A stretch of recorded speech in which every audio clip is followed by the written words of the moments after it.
last time, we found out that whatever an Og was still technically about and had gone to 2B and 9s. Whilst the White Orb was actually making more of the white robots, that's names I'm forgetting right now. And they made a giant ass tower. I was here to destroy the first.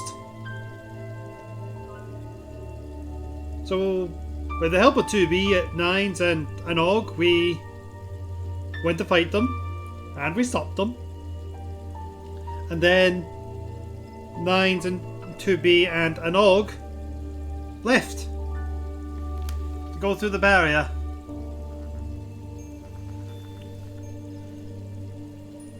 And stop their return. Canog did not take this well.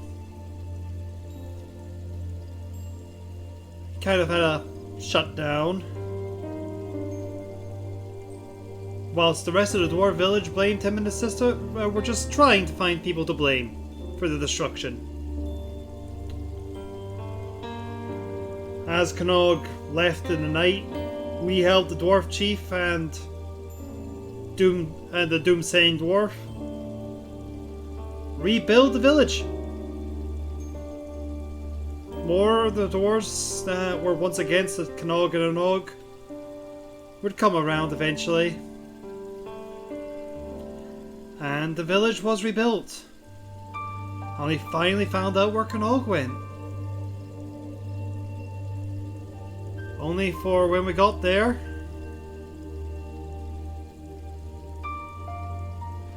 he had already left.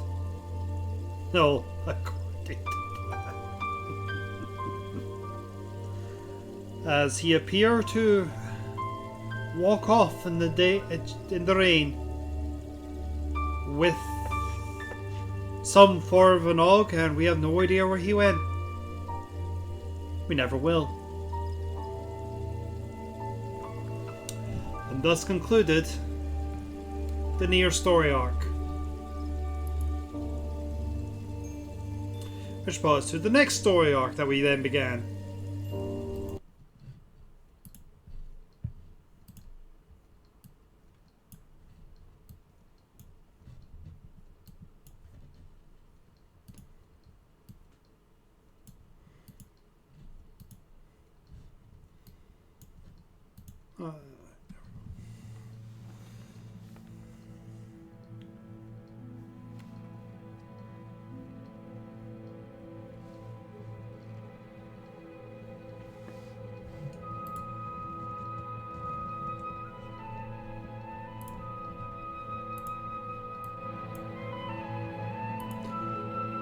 Deep within Alamigo, the Warrior Light returned from her trip to the First, joining Gaius, the Black Wolf, in a quest for vengeance and to stop mass destruction.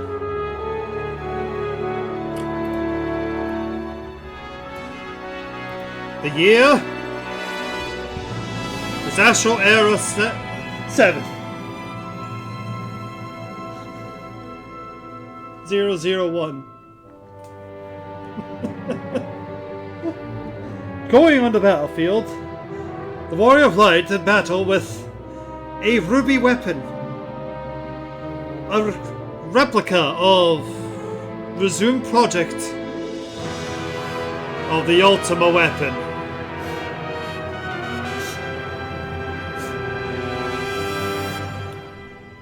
Piloted by one of Gaius' orphan children. Utilizing a form of Garlean constructed soul crystal,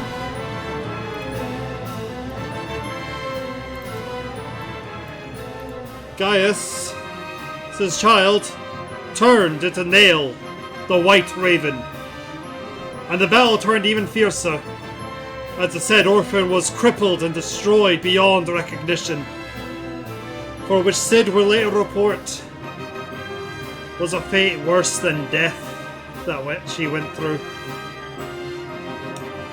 As Sid joined the cohort against the cohort of the revived Ultima Weapon project. I could not help myself.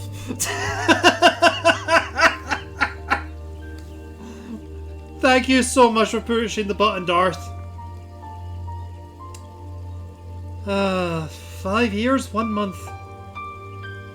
That bit's probably completely vodded and muted on the VOD. Or I'm going to have to do it myself because I might have just risked my channel doing that joke.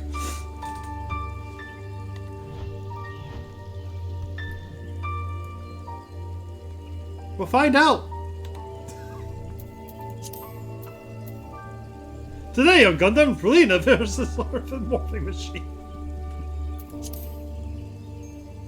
I'm far too small a channel for them to care.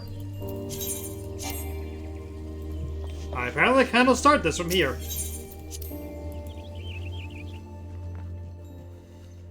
I think I'll just cut the recap out from the VOD this time. No one will care.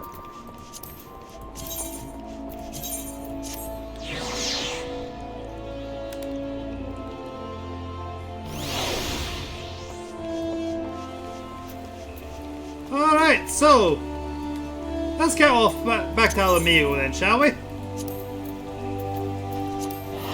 How are you both? Did you have a good weekend? Did you have a good week, for that matter?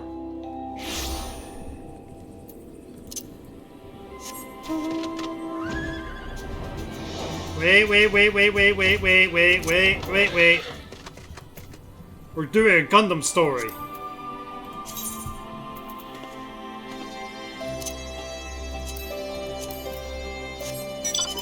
I need a mecha.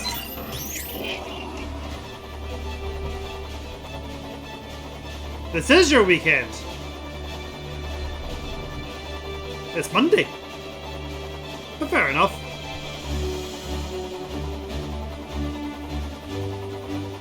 Well, that's good. I've only seen up to the GTA versus mob match because I had to go to bed.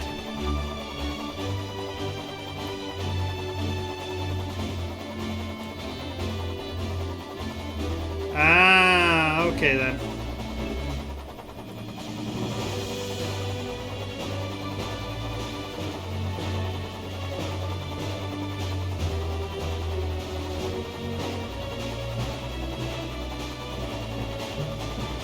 I probably should have just went to that one. Oh well.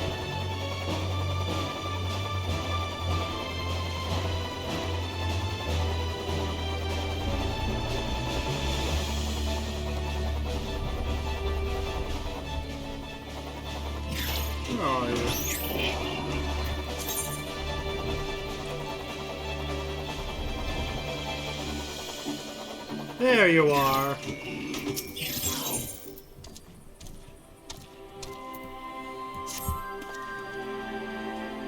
Elena, I'm afraid we haven't much in the way of information to share from the front line. We have a required word that guides wishes to speak with you at the Alliance headquarters. I'll arrange an escort to take you to headquarters. So when you're ready to depart, speak with the fellow over there.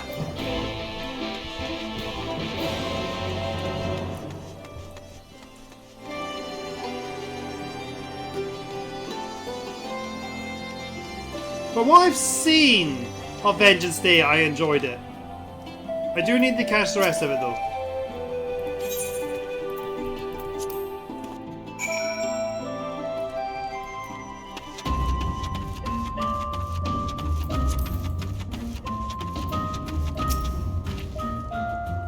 Good, you're here. The Ironworks have completed their analysis of the Ruby weapon and Sid Garland wishes to share his findings. Taking a spare few moments? Very good. Wait here while I inform him of your arrival.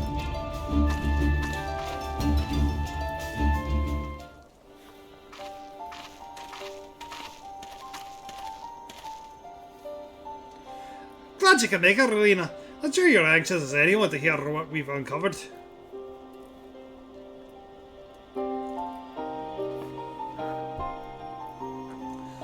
Apparently, hypotheses were proven correct. The Guardians have designed a system whereby a pilot's consciousness can be forcibly supplanted with data based on the memories of another experiences of another.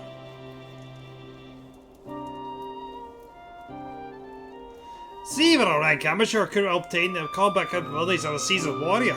Oh no, see, even a rank so that was the wrong person. Precisely. And we learned how this was made possible when we opened the cockpit. The monitors were still operational, and among the messages displayed, one particular phrase caught my attention. Synthetic Orosight System.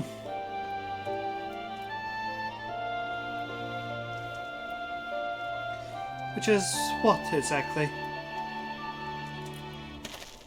Well, the core of the ultimate weapon was referred to as the Heart of Sabik by the Asians. We believe it to have been a type of Orosight.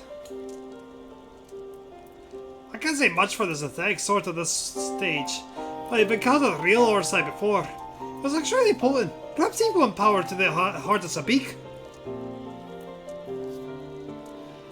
It's unclear whether the Guardian's simulacrum possesses the same properties as genuine Orosight.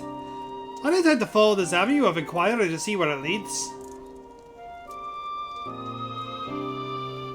What we do know is that it was used in part plant the combat data of Nail Van Darnus into the pilot, who has been presumed dead since before the calamity. Are you any closer to discovering how they were able to retrieve this data? The link didn't occur to the guy at first, but he later told me the devices fit to the Magitech armor of the Empire's high-ranking officers. There's no reason to believe they were designed to emulate the soul crystals used throughout Eorzea. Yes, that was the rumoured to be its true purpose. It was never publicly acknowledged. Perhaps it's in the upper echelons of command wanted to avoid comparisons to the so-called savages they were meant to be conquering.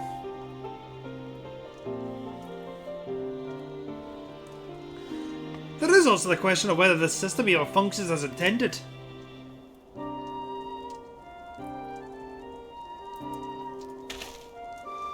From what we've seen, we can assume that the system is successful in gathering combat data of those wearing the armor equipped with the device. And the comparison with soul crystals is valid. Perhaps this data was transferred via ether. However, it seems that it's not extracted not only memories related to combat, but the source's very essence. As you saw, the pilot succumbed entirely to the will of Van Darnus. This is merely supposition. It's possible that being fused with the ruby weapon's core accelerated the process and caused it to cease legatus to manifest in corporeal form. Could it be that the death of the pilot was caused by the system malfunctioning? It's hard to say. The ruby weapon itself was still largely intact when it was deactivated, which strongly implies that it was a synthetic Orosight running amok that killed her, rather than a damage and cure during the battle.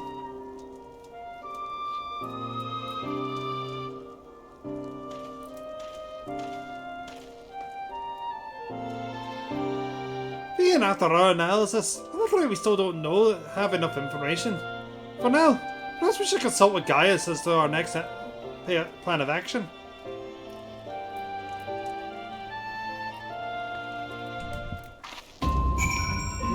I have no idea what you mean, Ori. I'm totally not pointing out the obvious references that this quest series is pulling from right now.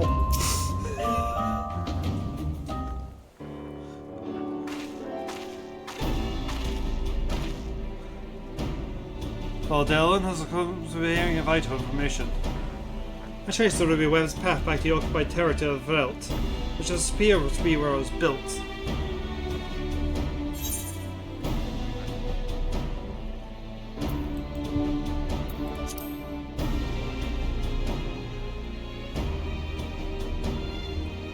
While Amigo is placed in the western edge of Velt lies on the opposite side, to the east. It was once a proud and prosperous city, until it was brought to his knees by Imperial invaders. You seem rather well informed. Perhaps I should have taken you with me.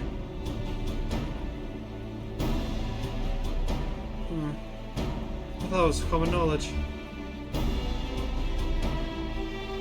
It is also where Alphonse and the others were born.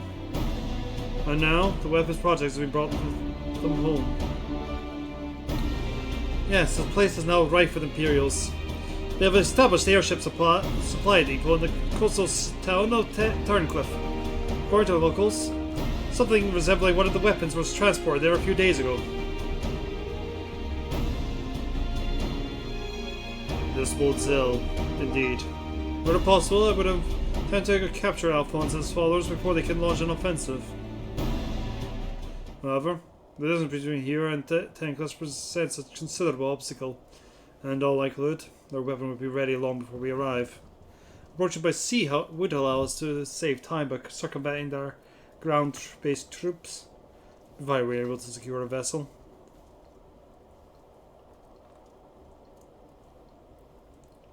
Or you could use the Enterprise and take the most direct route of all, as the crow flies. In fact, this is the perfect chance to put my top-secret plan into action. And might I ask what that entails? That wouldn't be much of a secret if I told you, now would it? What can I say? Is there a starting role plan for your arena? I'm so surprised. You didn't think I'd let you get off that easily, did you? I'll be here soon, so don't go anywhere.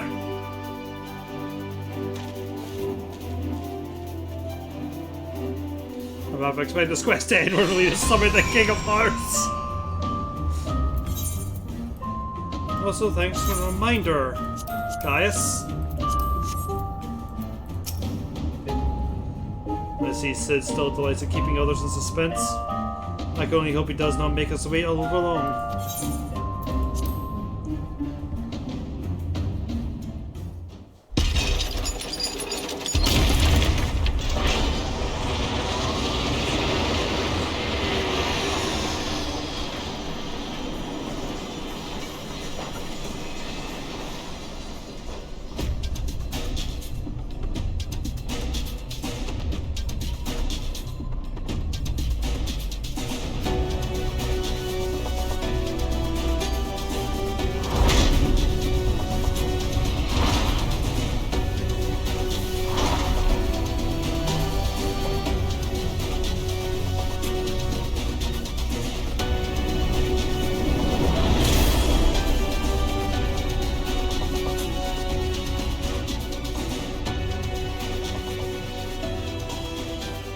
Here is, Shrelina.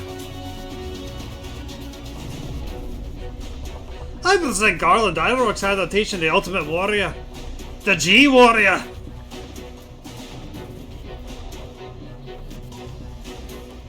I know elegant design when I see it. Excavated from one of the ruins, no doubt. I just lied, to be precise. We came across it during the course of our investigation and decided it would be a shame to let it go to waste.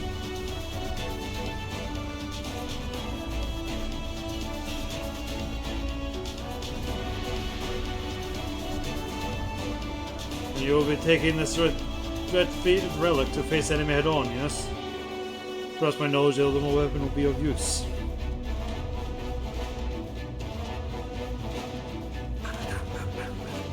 I'm counting on it! As it happens. But first, I think to perform a test run in the simulator before throwing you to battle. Come, no one was time.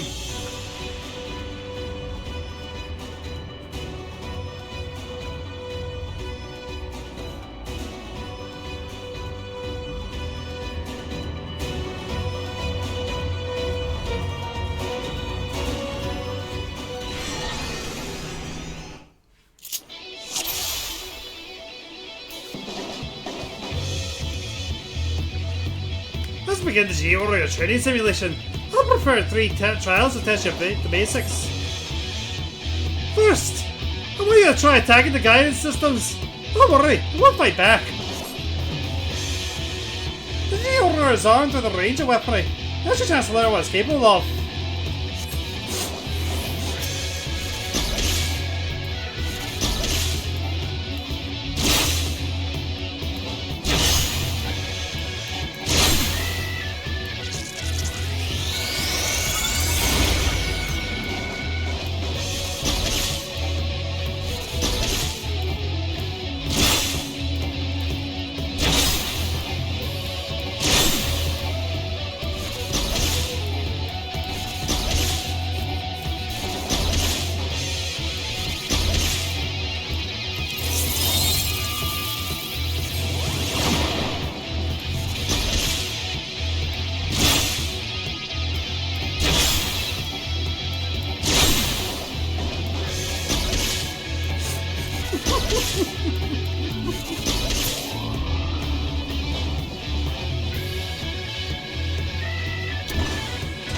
So far, so good.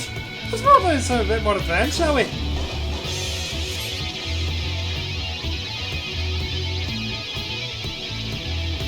See what else comes a bit best, mister.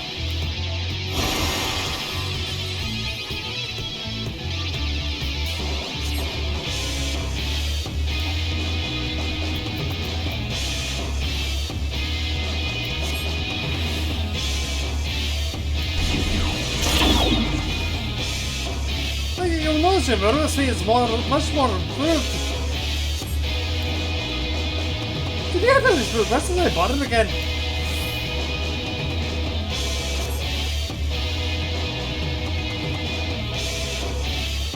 Not really serious, you kind of mitigate a amount of damage. I think we're putting an eye on it to carry the battle.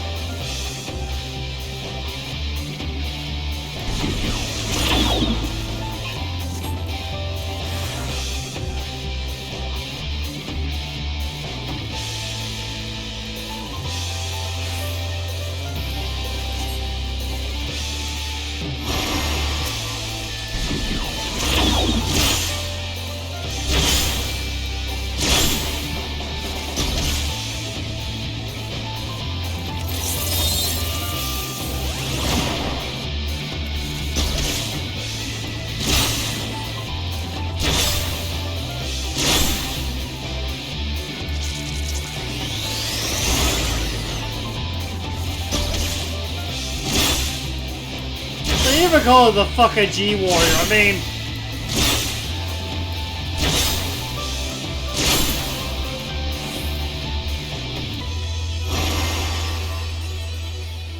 Excellent work, Paulina.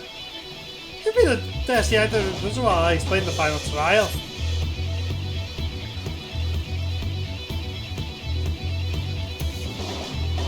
They're called offensive. They ought to look for the offensive. Well, this is... There, I guess. Fortunately, you can't keep the body up indefinitely. We're draining the G-Water's power reserves. Might even try out one of energy weapons. It's all about for power shield. First, let's deploy the...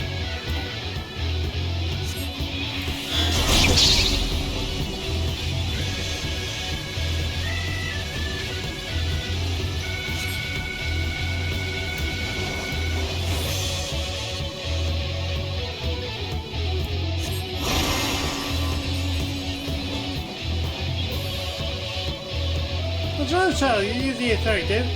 Higgins will attempt to destroy the dog.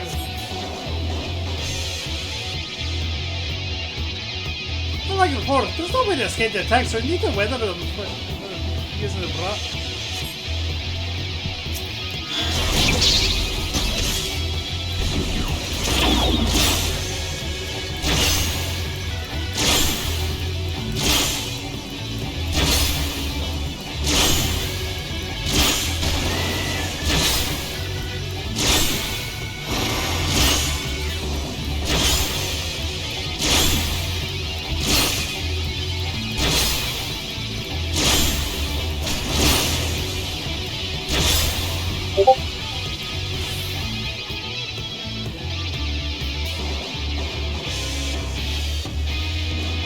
You're natural! Alright, that's everything. Trying to end the simulation.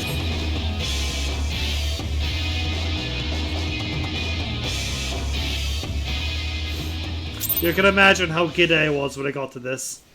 Are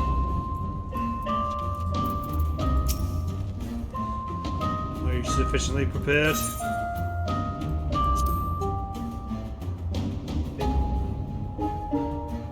Now we should go for the town cliff at once.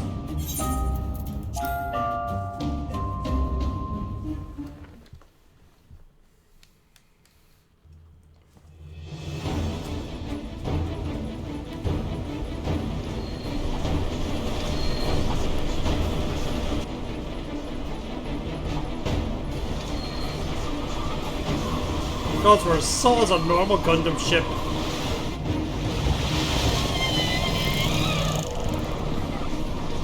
It seems they were expecting us. Who's the pilot? Reina, we're almost there. You better have your wits about you.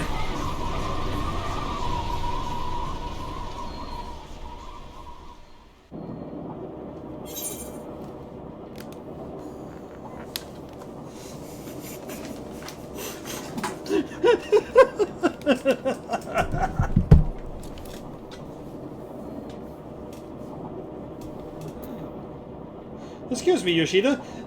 I want to do a game. I want to do a kaiju game. There's always room in FF14. Oh no! Yoshi P is a massive Gundam fan. Massive.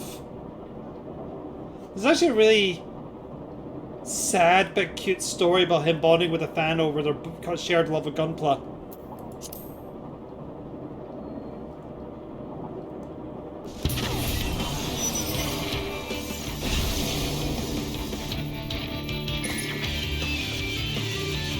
Now get ready to strike.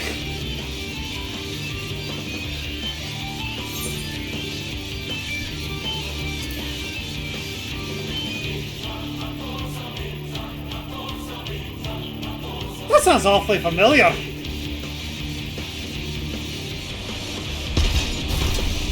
Time for big fat tackles, everybody.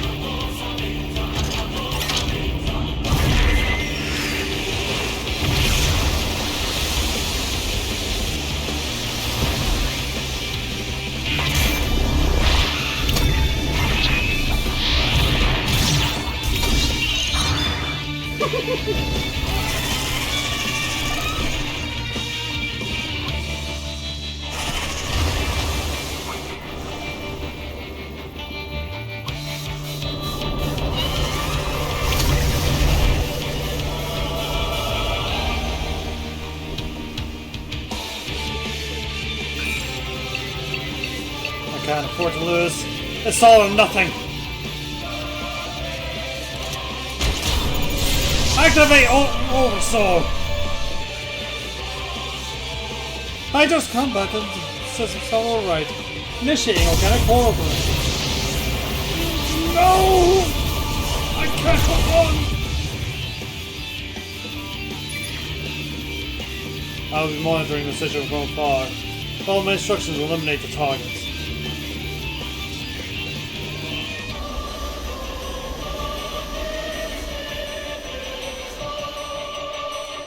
Oh, the budget in this! I don't care, we have enough left!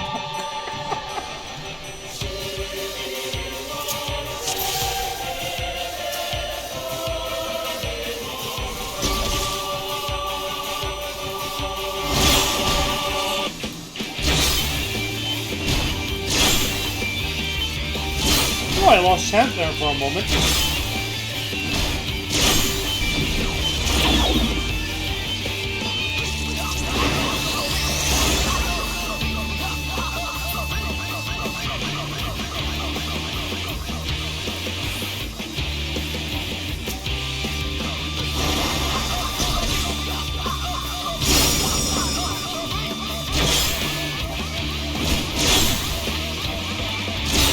Oh, you're this guy!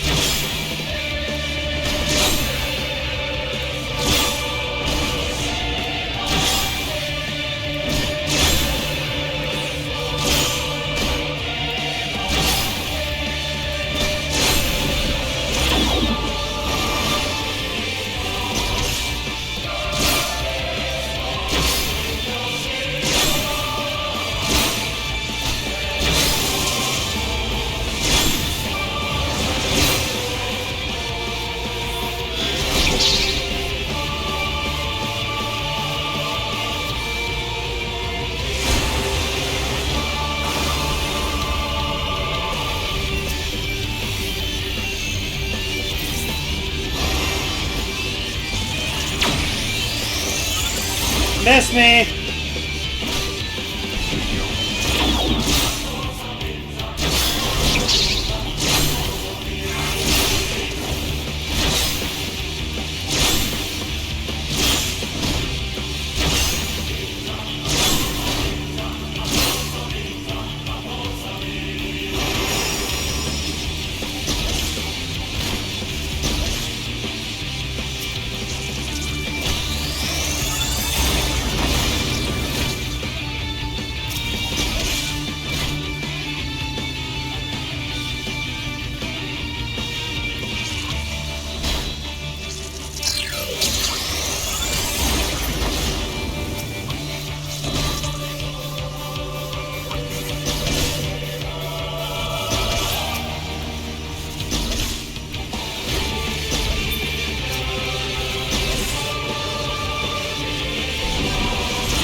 I do think I know why. And it's not just because he's a massive Gundam fan. So that'll be a big part of it.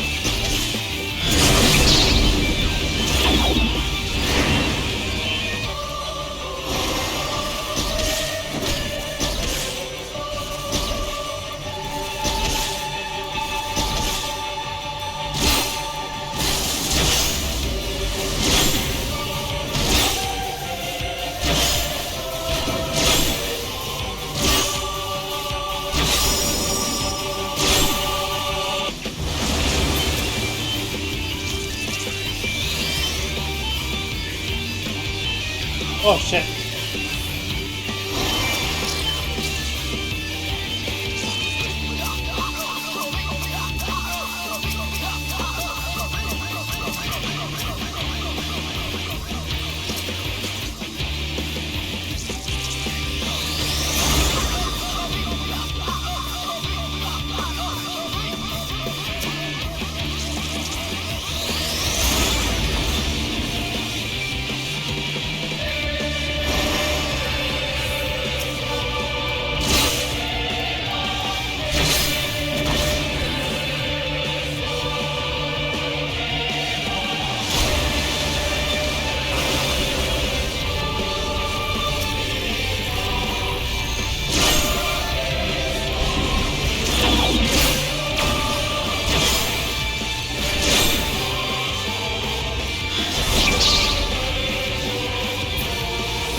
I mentioned already,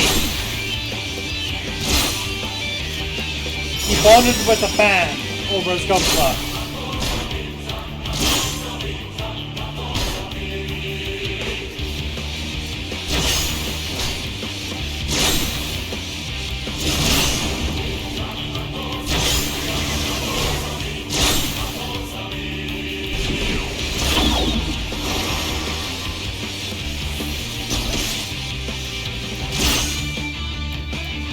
That fan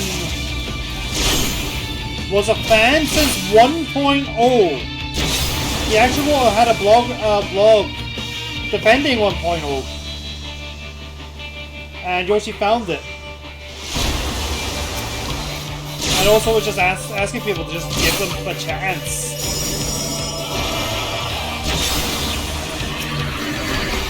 That he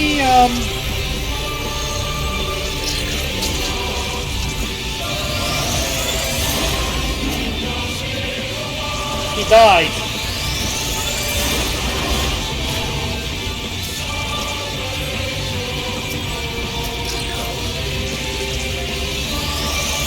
During Shadowbringers.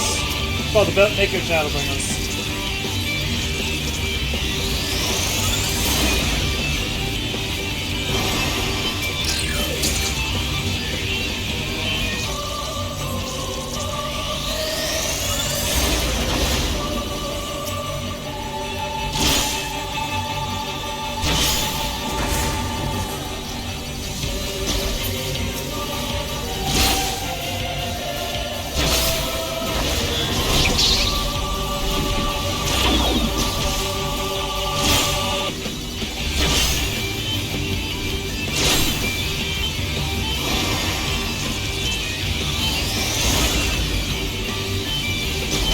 I can see this being a passion project.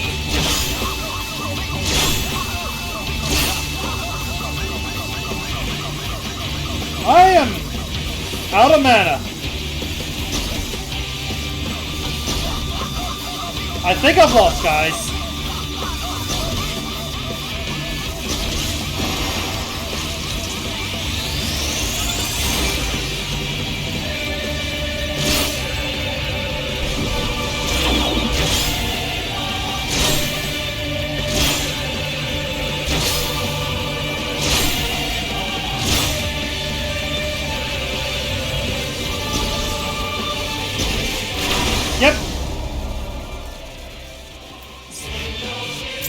Got close, I was one hit off.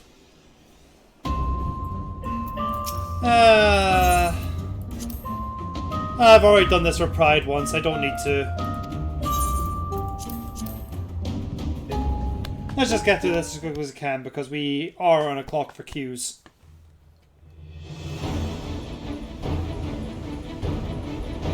You ran out of mana. This dude needs mana?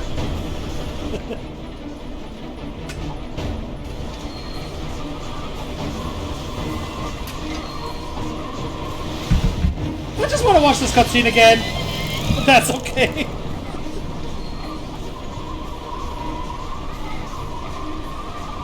But it's also part of the reason why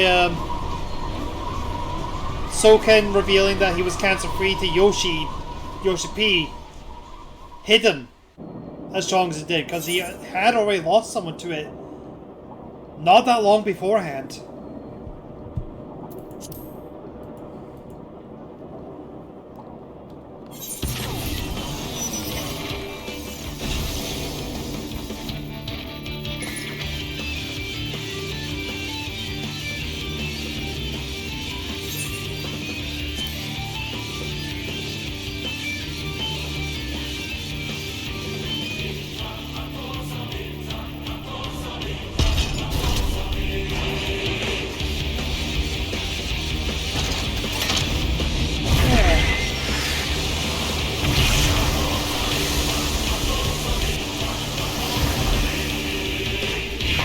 Anyway, let's not fuck up this time.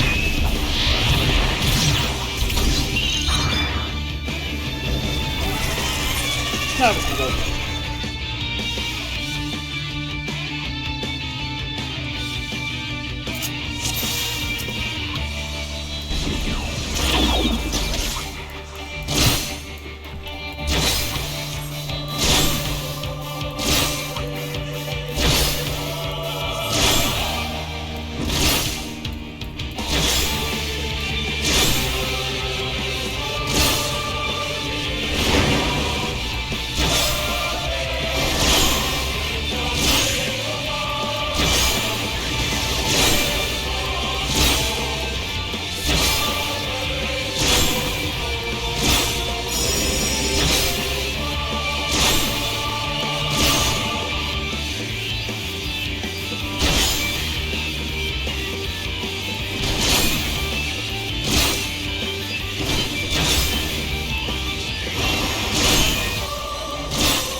Big fat tackles.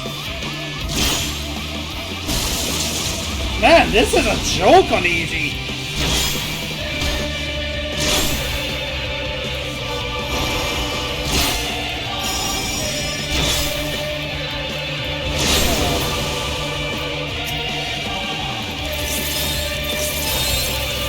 I forgot I could do that.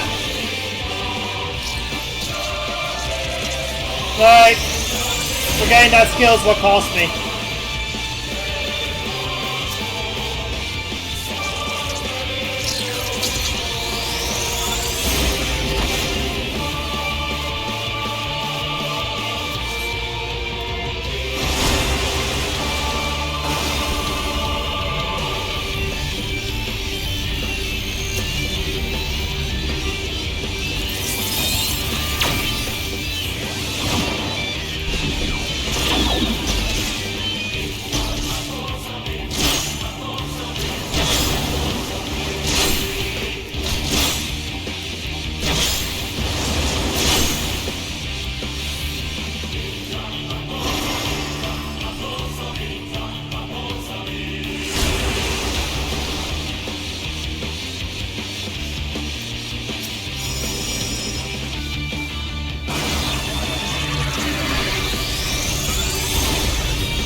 There we go.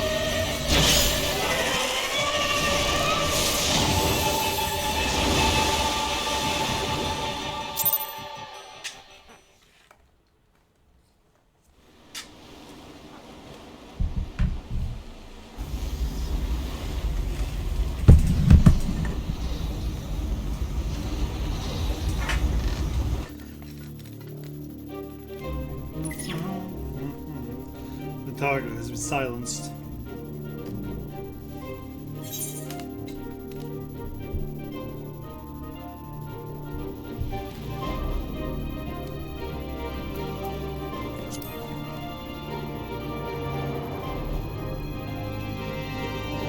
Now that immediate threat has been dealt with, we should gather what information we can in Turncliffe.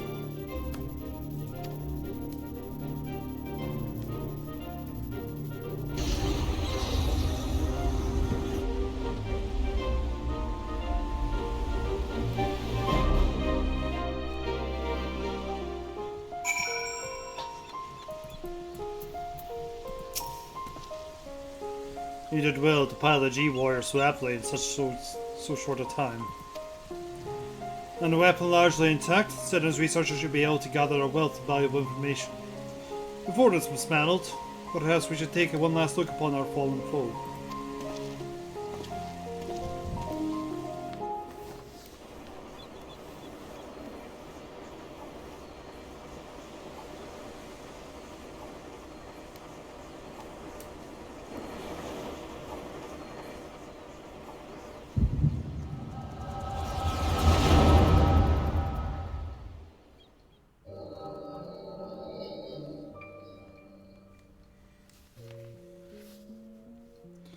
We should have known Father and his friends would track us down sooner or later.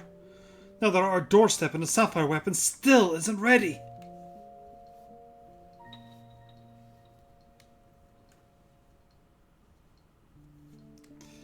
Even so, shouldn't we still be able to fend them off?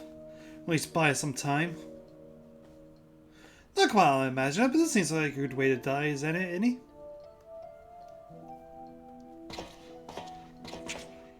Rek'Sai.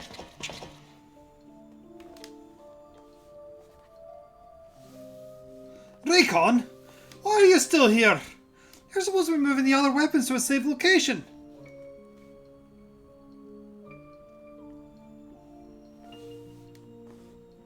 You take care of that while I pilot the sapphire weapon. What are you talking about? I'm the pilot, not you. There's no need to put your life on the line. Besides, it's still incomplete. I could barely perform basic maneuvers, so it'll be practically useless in a real fight. We have a solution. Oversoul.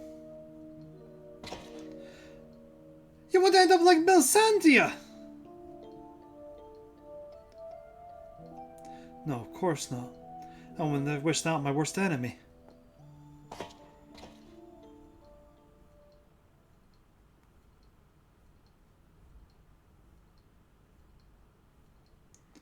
But she didn't give her life in vain. The ruby left went behind here that's been used to improve the system, to prevent any further malfunctions.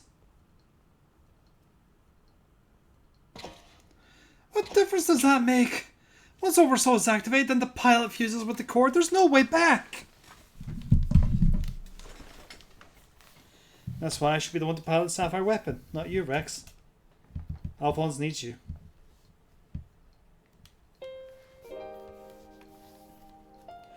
You and I both know I'm the least qualified pilot we have. There's less to lose if I don't make it back. No! I won't let you! Please, Rex, hear me out. Ever since we were children, I was the smallest, the weakest. Too afraid to stand up for myself. But I had the best brothers and sisters a boy could wish for. You were always there for me. Protected me. Now it's my turn to protect you. Take the other weapons and get out of here. See this through to the end. Do it for the Melisandre. I'm counting on you, Rex.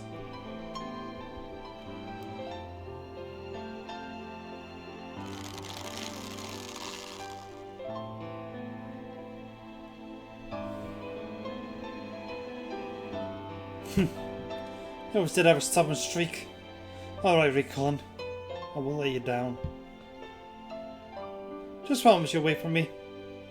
On the other side. We'll meet again, brother.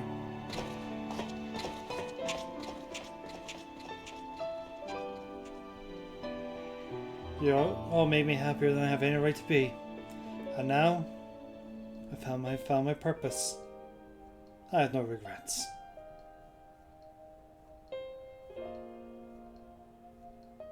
Come on, Snapfire. We may be far from perfect, but we have a job to do. Let's get Father something to remember us by.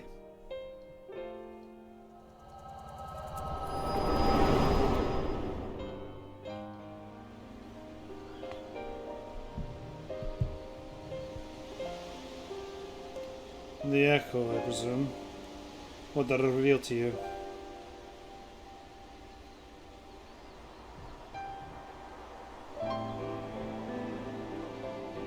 Recon. My poor boy. You're braver than most could ever hope to be.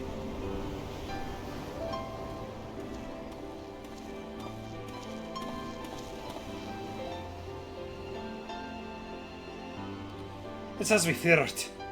I'm sorry, Gaius.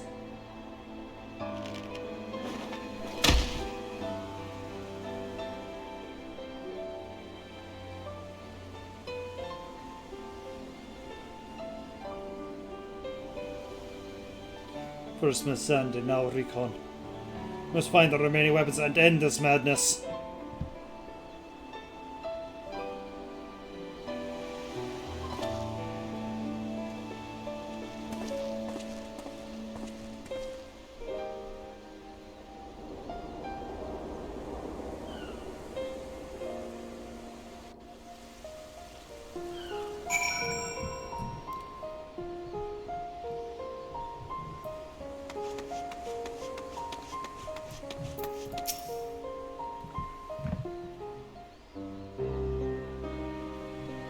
Tell me, what do you make of Gaius Balestar? I understand you have been acquaintances since days of the Black Wolf. He claims to have shed his pelt when he took down the hunt for the Assassins. He's still the same man deep down.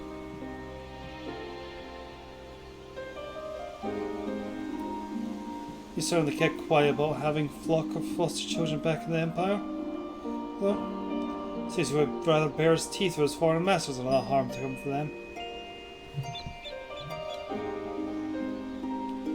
Yet try as I might, I cannot make sense of it. Does he truly fight for the good of mankind, as he would have us believe? Or is merely biding his time before he reveals his true colours? Whatever the answer may be, in the end he will always be a Garlean. And though there may be honourable men and women among them, I have suffered much and more as a result of their conquests. Barbaric campaigns in which Gaius Balestar played no small part.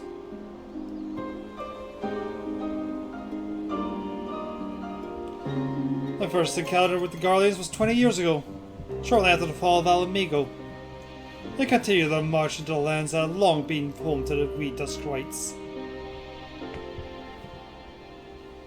We sought to repel the invaders, but we were woefully unprepared.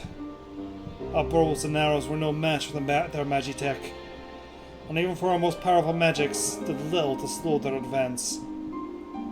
I fought on the front line, but was knocked unconscious in the opening exchange. When I came to, I was alone. The rest of my unit slaughtered. I hurried back to my village to look after my wife and daughter, only to find the place deserted. We searched on for days, then weeks, then months. It seemed they had disappeared without a trace. I finally learned from two Imperials held a bitter mill that the villagers had been captured and used as test subjects for their poison gas would be later known as Black Rose.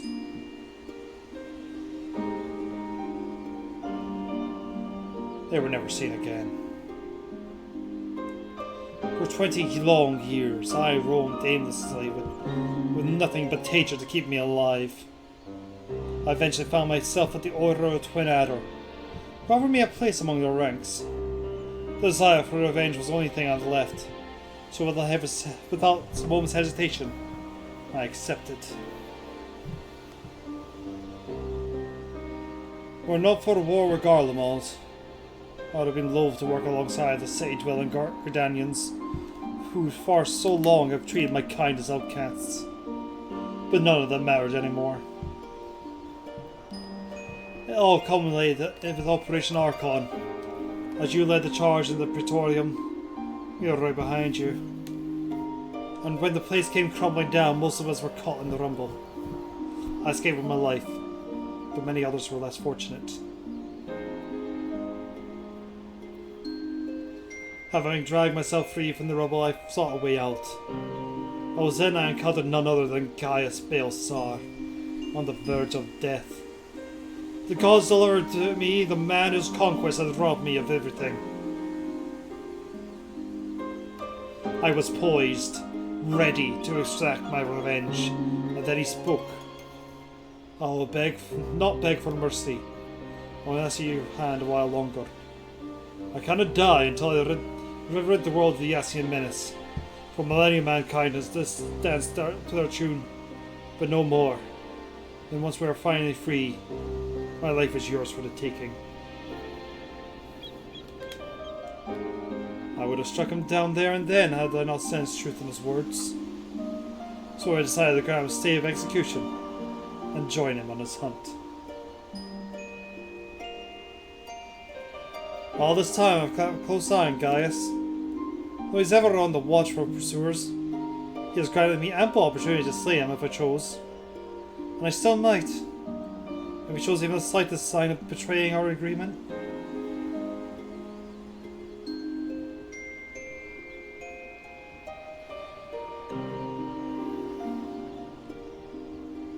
But for now, the Yassians are my chosen quarry. If they are indeed the ones pulling Empire strings, then it shall not end until they have been eradicated. Every last one. Though I cannot save my kin, or those who may yet be spared the horrors of war.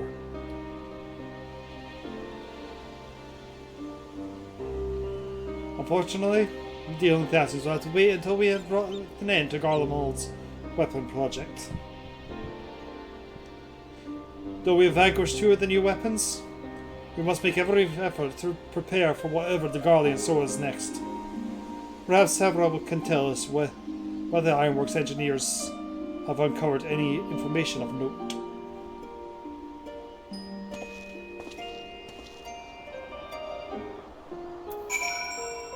Holy shit! I won't be exhausted watching it!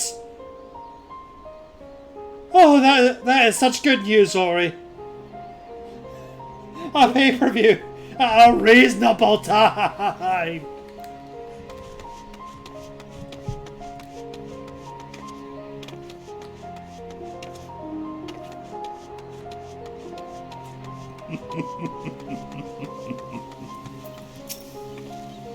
The Ironclad engineers are still working at dismantling the Sapphire's weapon and investigating the 10th class Magitech facility.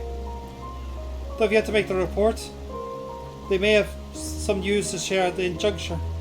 Please wait here a moment.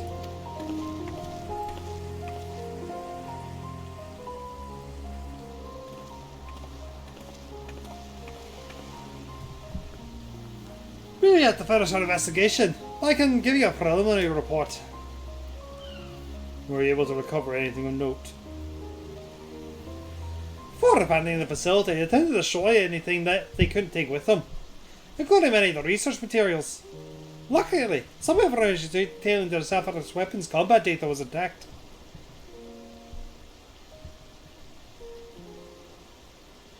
Judging by what we saw during the battle, it was extracted from Regalia van Hydrus, correct? It also appears that the Sapphire weapon was actually in incomplete state, and therefore unable to perform at full capacity. Even so, it was immensely powerful. Had I been given a chance to finish it before we arrived, who knows what I would have ended. Indeed. We may not be so fortunate next time. So we must prepare for the worst. The Ironworks will continue to investigate the sapphire weapons and look into possible countermeasures.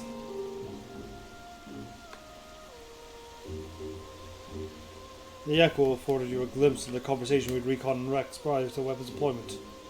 Do you remember any other details?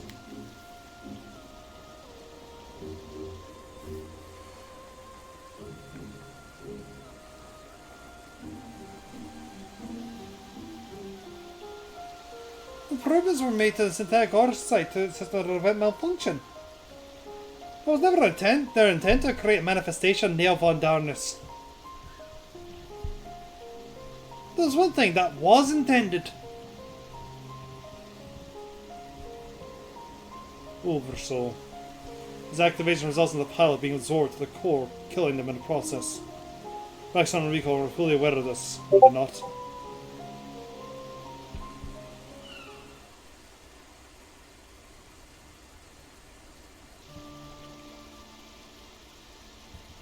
Then the death of the pilot was by design all along. Alphonse, how could you? Sacrificing your own subjects to fuel these accursed war machines. Sure, there's no cause worth paying of such a price. Aye, nothing is more precious than family. This nightmare is far from over. It appears that Rex has fled with the remaining weapons, and we can assume that Alphonse has every intention of siding them into battle. We must find a way to disable them before the Oversoul can be activated. I've seen enough death. I do not wish to see any more.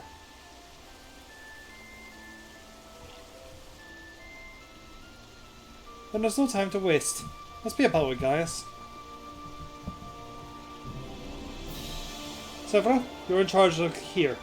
Keep Senna's team safe while they carry out the investigation. Understood. Please see no harm comes to Gaius.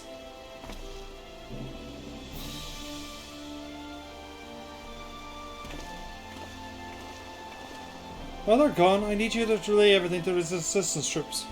Your first-hand account should prove useful. Are there any developments, we'll be sure to contact you.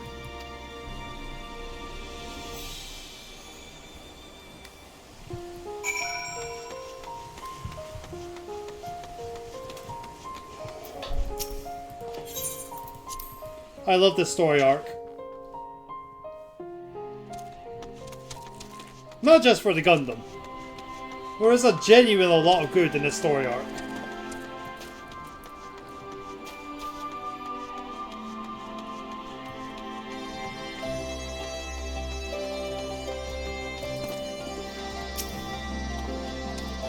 Welcome back.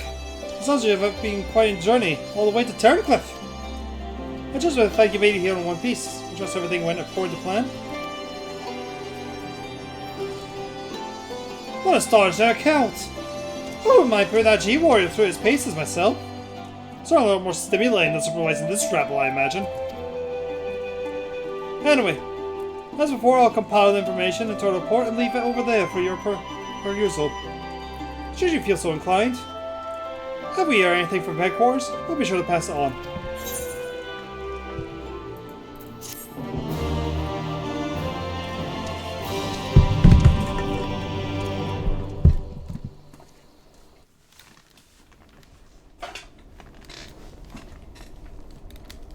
Meanwhile, in the 7th Legion's Velt headquarters.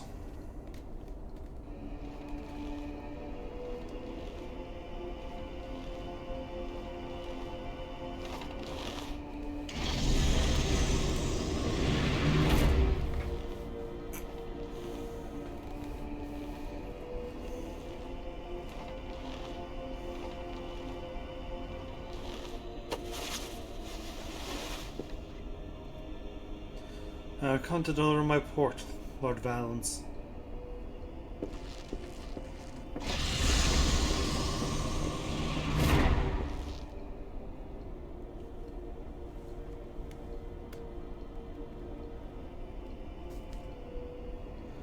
Ah, so you've returned, young Alfred. Or was it Alwick? Not that it matters, of course. I hear that you and your darling brothers and sisters have allowed the sapphire weapon to fall into the hands of the enemy. Do tell me it isn't so. I'm afraid that is the case, Lord Valence. Oh, come now. Don't need to be so sullen. As I say, to err is human, forgive is divine. And you know how forgiving I can be when it suits me.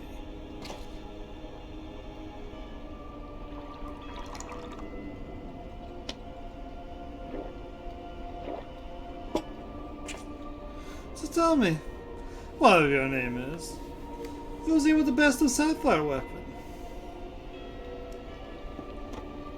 Our sources state that the one known as the Warrior of Light was assisted by Sid Garland and Gaius van Baelsar, my lord. Gaius. Yes, it seems he has been quite a troublemaker lately. The fitting for Garlemald to assassinate the Emperor. Whatever next. Oh well, there's no use crying over spilt milk.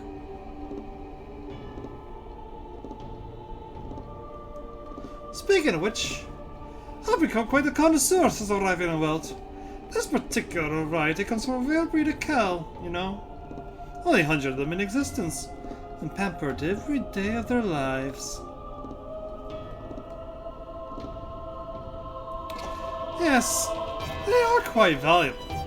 Until their milk dries up, that is. When it does, they are sent to the slaughterhouse like the rest of them. For that is their lot in life.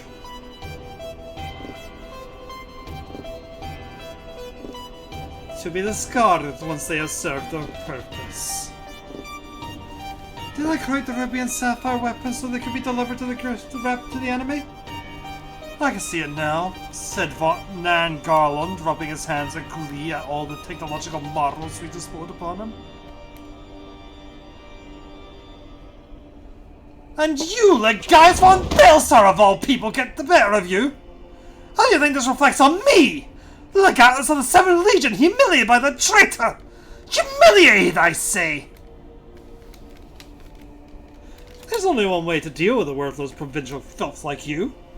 Wait for me in the correction chamber. You need to be taught that lesson in obedience.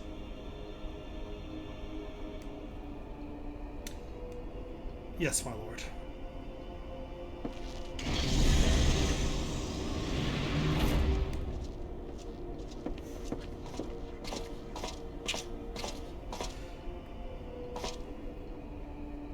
Forgive my intrusion, Lord Valence. It's time for your meeting with the head of the Magitech development. Oh, how time flies. Were you wiping useless soldiers into shape? Yes. Yes. I'll be along once I've made myself presentable. What kind of people are thinking I've let my standards slip now, can't I?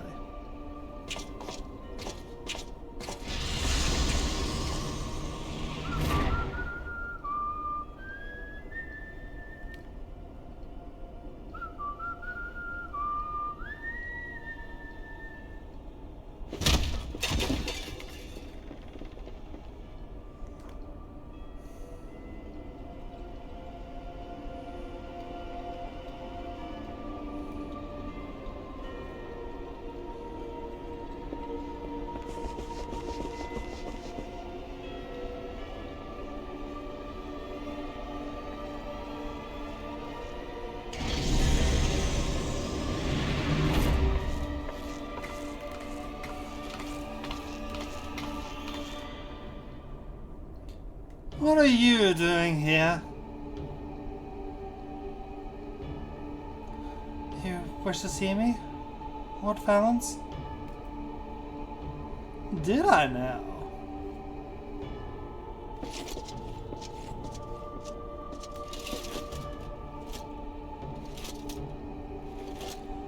Ah, yes, that's right. So you're Ali, yes? And you joined the military of your own free will, along with your fellow orphans.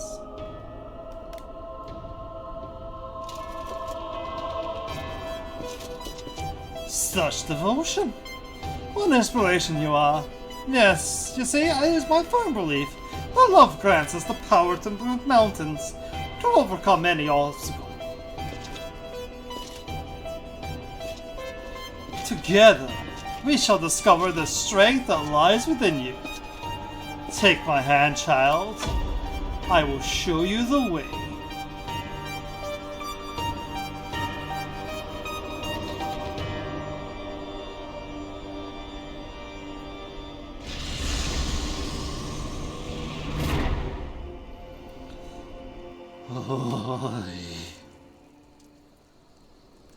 Valens is a character I have described in the past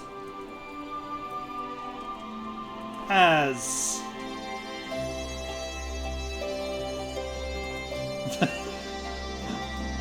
a combination of Gundam Double Zeta's Glemmy and Dio Brando.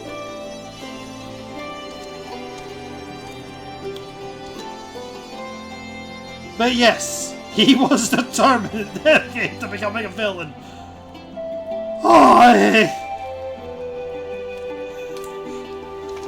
The only thing he was missing in that scene is eating an apple. This is the way.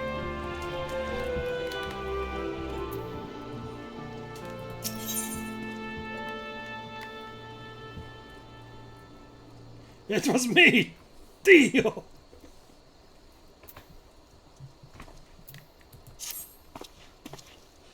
It's good to see you, Relina.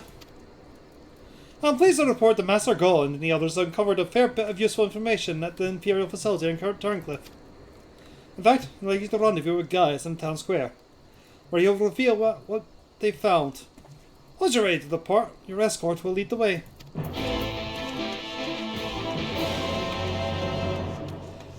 The other way I sort of look at Valens is when they wrote Shadowbringers, they made a good effort to show the other side as having a different perspective. They are still evil, and they're still villains. And this game has actually always done a good job of showcasing that the other side does have people on it. It feels like they went, you know, we really need to make sure that people don't forget that fascism is terrible.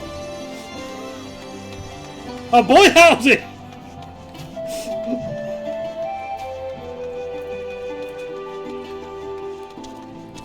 Oh, Sleepy Chocobo! So they made a constructed... Basically! All set for journey ahead? Yep.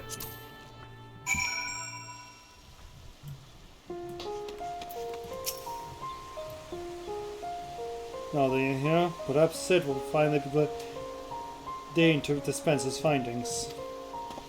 I mean, that's just a theory of mine. It's not actually corroborated by anything or not. It just feels... Man, they stuck a lot of villainy in this one character. And they've animated him very fluidly.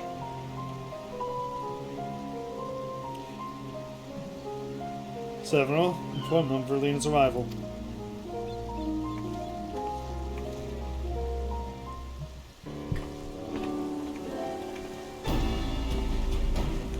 Thanks for coming.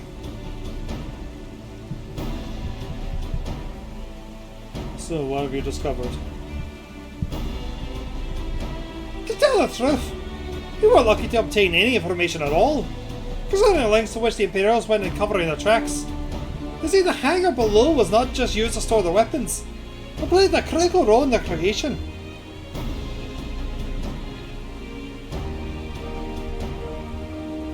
Now we know the code name given to the three weapons: Ruby, Sapphire, and Emerald. Obviously we are familiar with the first two, but the third is something of an unknown quantity. At the very least, this confirms the existence of another of those abominations.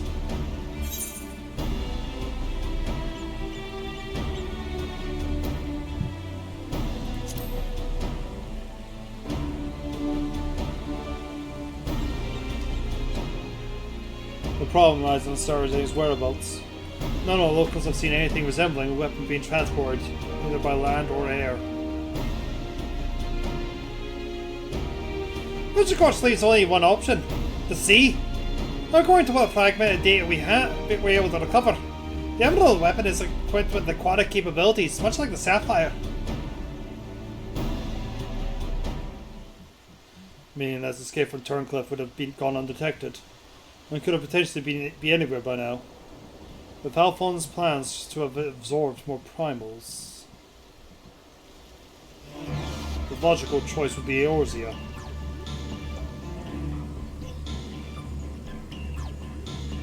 The travelling by sea would allow him to circumvent the front line at Grimald entirely. The lines must be alerted at once. Hold your chocobo, Sephra. It seems the Emerald weapon was still incomplete when the 7th Legion withdrew from Turncliffe. It's far more likely that it was transported to another facility in order to add its finishing touches. If your suspicion is correct, that would narrow our search to but 2 possible locations: Castrum Marininium on the Rontal Sea, and Castrum Osinus in Eastern Nicosia, both of which are known to harbour remnants of the 14th Legion, your former subordinate, Gaius. Be that as it may, our objective is unchanged. God, villain, you and Sephra will make your way to Castrum Osinus, while Lean and I head for Castrum Marinium. Should we locate the Emerald weapon, we will give you the signal to smash the G-Warrior and eliminate it before we can reactivate it. Sorry to disappoint you, but we're still repairing it for the damage sustained during the encounter with the Sapphire weapon. Well, alchemy machinery has its uses. There's a bucket of fine replacement parts at a pinch.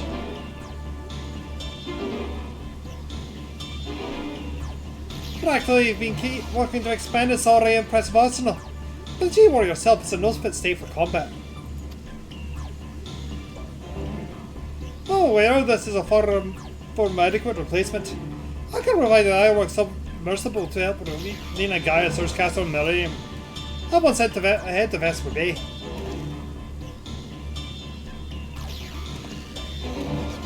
Pray return to the Waking Sands.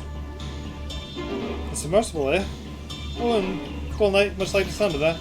Unless ever and I should counter such fortune that our destination can be approached by land. Pray you have a safe journey. Watch yourself out there, Relina.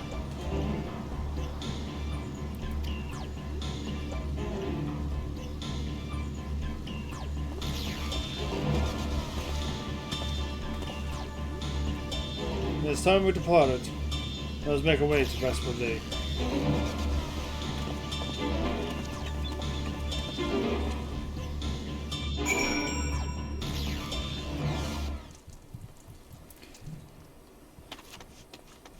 It's been so long since we were here.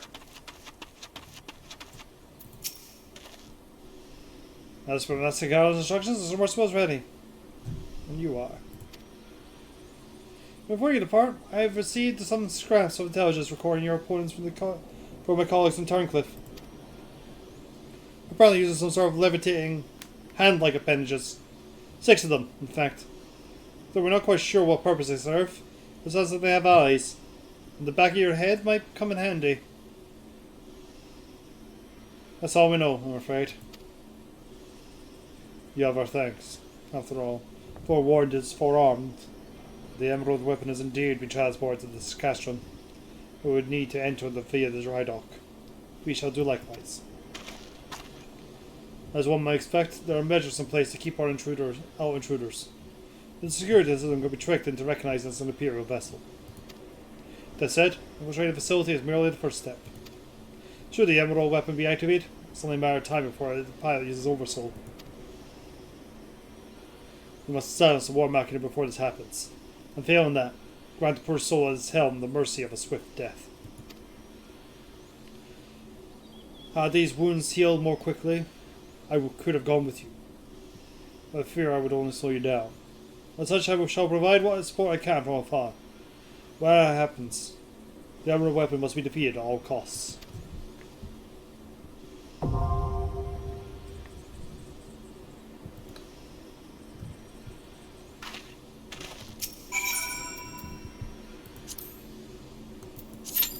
Hey guys!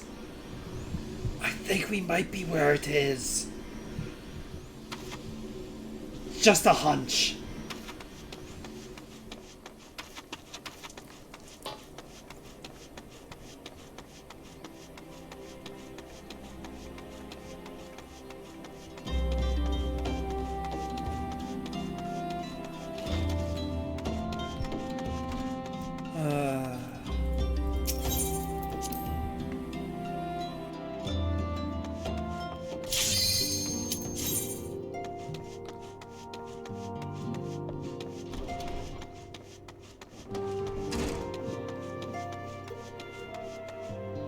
Why are you guys still here?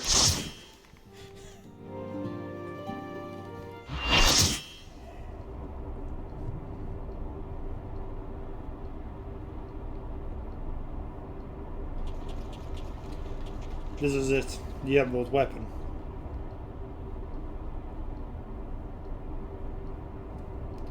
I've been expecting you, hero of Eorzea.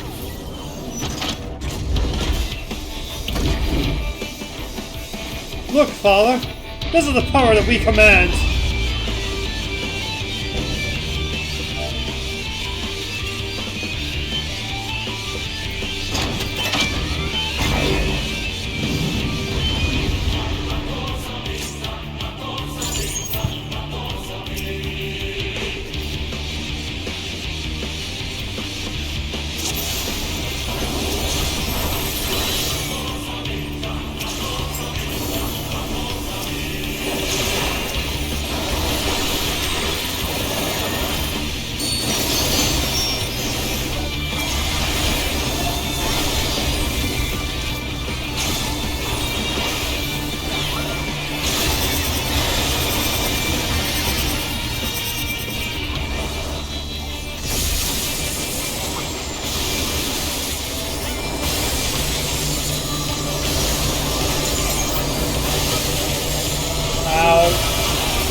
Not even you can beat the Empire's finest. Activating Oversoul. Battlestar Combat Day already. Initiating Organic Core Override. Ali, Alphonse, this is a goodbye. Rex, what have you done?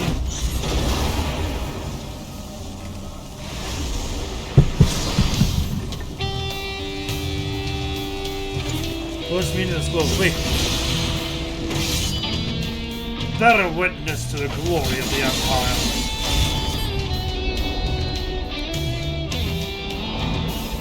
It's more like a Queen Mensa, but it does give me Kashachi vibe as well.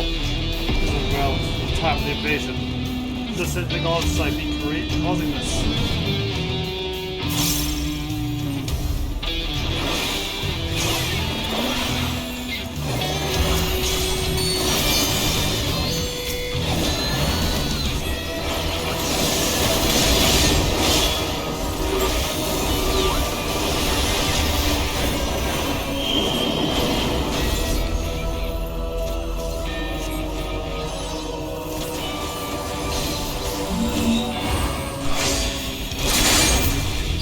Oh, I'm dead.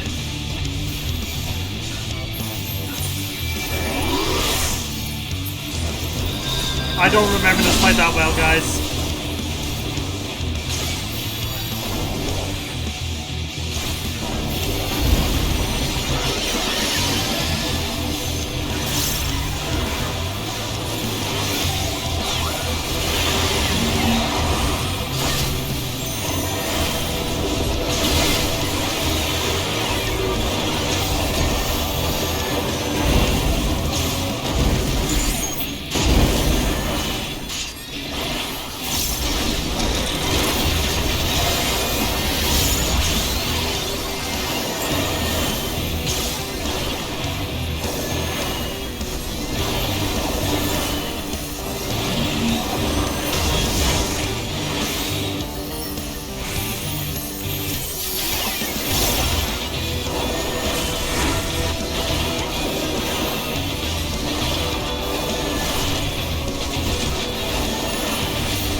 That must have been awkward.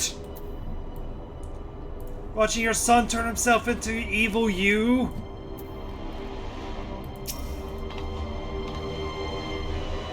And so it ends. But why would Rex throw his life away for this?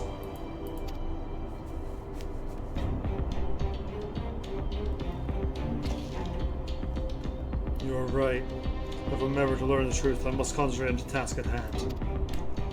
Of course, we do not need to wait for Sid's analysis to tell us whose combatant's data was used on this occasion. It galls me to think that my techniques and strategies can be so closely replicated. Nevertheless, the observations I made during this battle may yet prove useful. As a matter of fact, that was not the only information I was able to gather. I intercepted a signal that revealed the troops stationed here were committed to withdrawal, seemingly in return for assisting the 7th Legion. They must have known that the Alliance would follow the Emerald Weapon here sooner or later, and make good their escape. Meaning the way is now clear for Sid to inspect the war machinist's remains.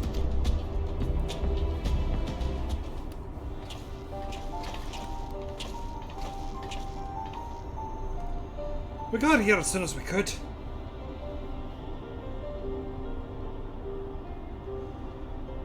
Not that we could have done anything to prevent this tragedy.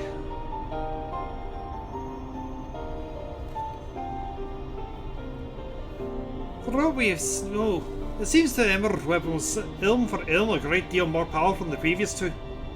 And this is allowed to continue. Who knows what sort of monstrosity the 7th Legion will conceive next?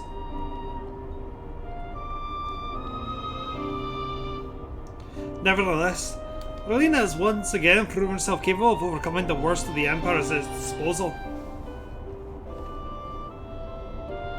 You may be relieved to hear that Casualness was free of anything resembling a weapon. Unfortunately, it was also devoid of any useful leads, and we came away empty-handed.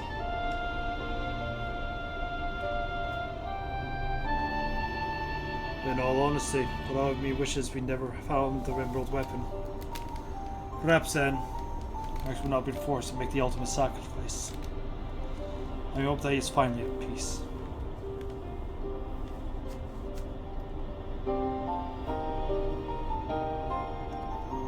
We'll do what we can to spare the others from sharing his fate. I and the Ironworks will search this place from top to bottom for clues as to the 7th Legion's plans. Before that, allow me to separate the area, sweep the area for booby traps and the like. I will not put past the Imperials who have left a few surprises for us. Agreed. I'll go with you.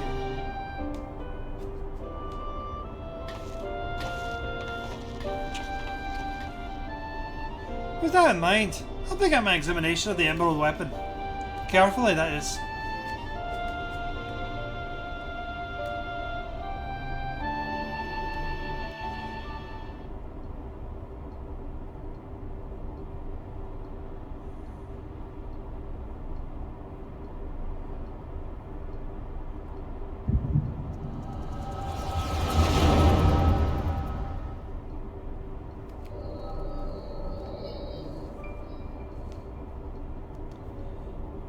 Alphonse, you knew all this time, didn't you? Bill sounding a recon too. Everyone except me. And you, Rex.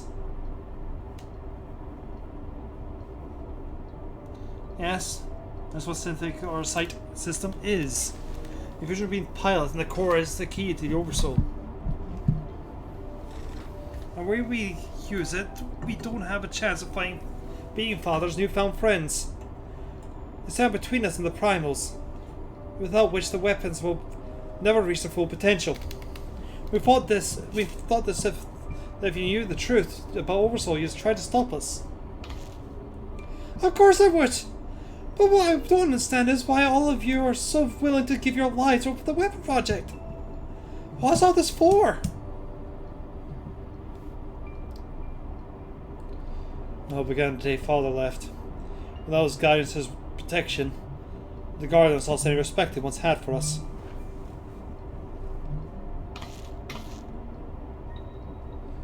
And their cruelty pales in comparison to Valen's. To him, constructs like those are expendable commodities. An endless supply of test subjects for his twisted experiments. But no matter what they do to us, we must never lose hope. If it is the duty of the strong to lead the weak, we will become the strong and protect those who cannot protect themselves. The weapon project will give us the strength we need. We will create a world where people like us can live without fear of persecution.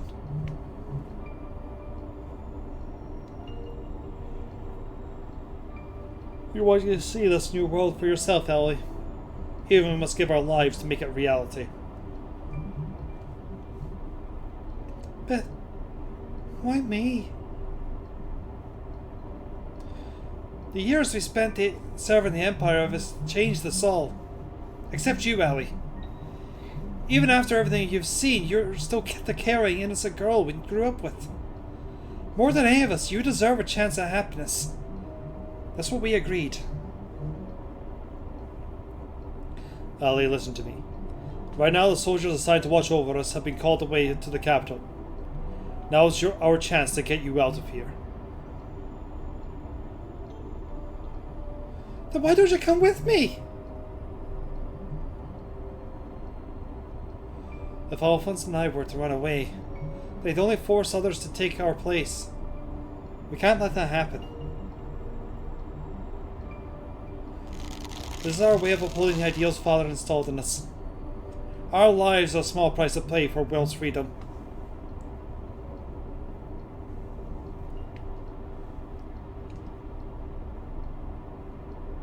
No. How can you expect me to leave you behind? I won't do it.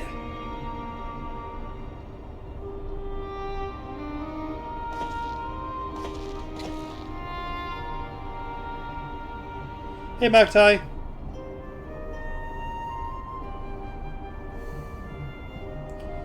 We will forever be at your side, Ali. Rex, take her to the holding cells.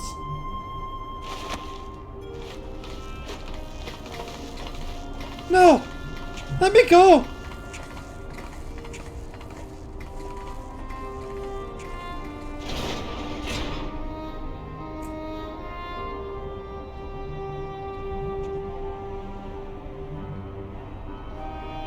So win or lose, the plan is to hand over the cash of the father, is that right?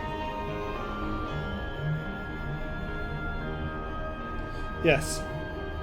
We'll take Ali into their custody before the Guardians return. Well, you'll be free to pilot the Emerald weapon without her interfering. We can't let her hinder the cooperation of the weapon project. Completion, even. I'm counting you, Alphonse. Don't let our sacrifices be in vain. Rex, have you forgotten what I told you? You mustn't use Overson. I can't lose you too. We both know I can't win without it. Besides, we need the combat day of the Emerald weapons fighting its peak. If we're to have any chance of affecting the system's other side system, you know I'm not the sort to do the things by halves.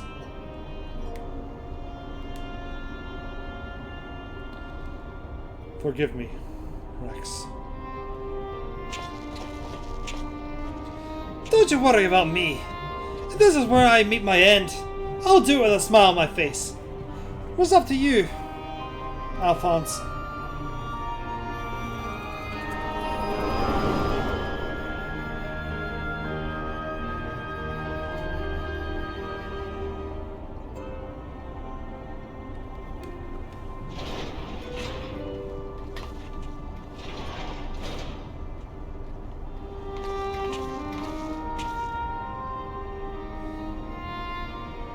This is the girl you spoke of, yes? She was locked in a cell. I saw no harm in letting her out. I can't say for certain, but seems she's been through quite an ordeal.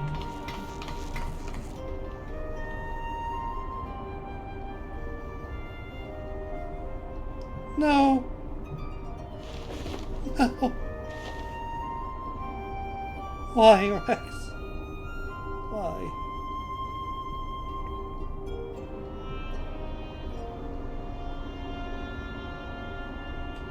Gaius, once we are shocked to the core, we'll take it back to Terracliff for analysis. Perhaps you should come with us. There's no use in her staying here.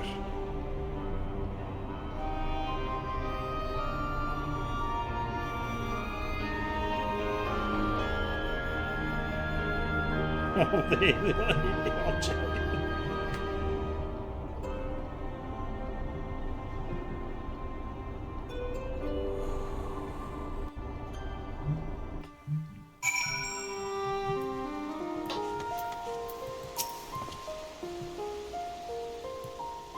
Severos taking care of Ali. But maybe it takes some time until our nerves have settled. If the vision you witnessed is indeed true, Alphonse and Rex locked her away for her own safety. When she is ready, I will know more of what her brothers hopes to achieve, and why he must resort to such desperate measures.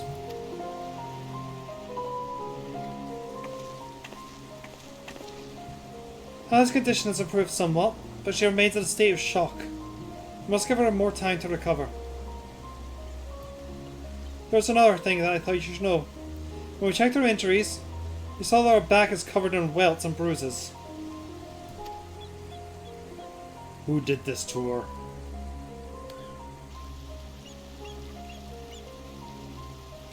It seems she was the subject of beatings on a regular basis. Judging by the various stage of bruises, I dare say this was the work of her Garlean masters.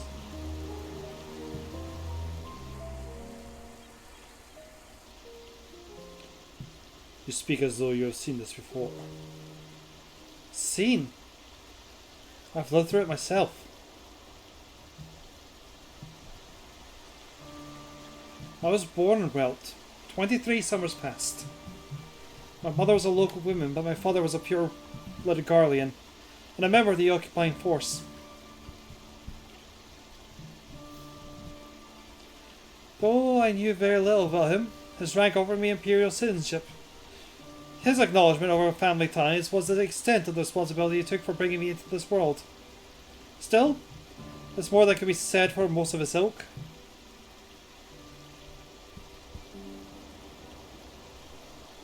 My mother and I were shunned by the people of Welt, who treated us as badly as the Garleans did, if not worse. I thought that if I were to become an Imperial soldier, my position might somewhat deter those who cast a scorn on my mother, if only out of fear, and so I joined the army.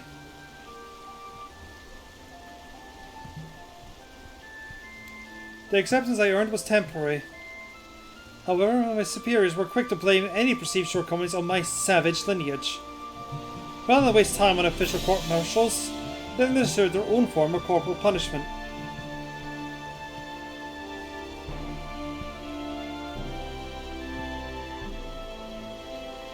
I was essentially assigned to the 12th Legion that fought under Zeno J. Galvez and Alamigo. In the chaos that followed our defeat, I seized the opportunity to flee to Welt. While it was never much of a home, it was all I had. And nothing could be prepared for me for what awaited.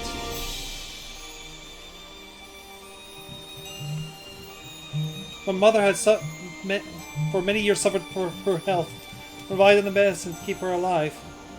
In my absence, the Garleans had denied her treatment, claiming it would be wasted on savages. By the time I could return to her side, there was naught I could do.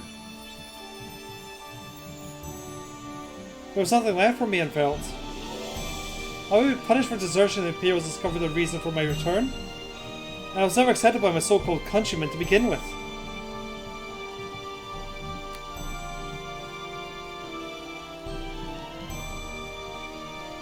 I ran as far as my legs could carry me. It was then I met Gaius. So that is the truth of it. Other than a few scant details, I knew naught of your past. It sickens me to think I once fought under the same banner as such vile creatures. I'd always believed it to be the duty of the strong to lead the weak. Yet those are those who become words into junk power forward to their station and prey on the ones they should protect. Like a canker, this corruption has spread to every part of the Empire. Even those with Garlean blood, such as myself, are subject to their cruelty. They all particular contempt for the Al Ra, an easy a target for bruising, being so few in numbers. Perhaps like me, I thought she would be spared such treatment once she joined the army. Alas.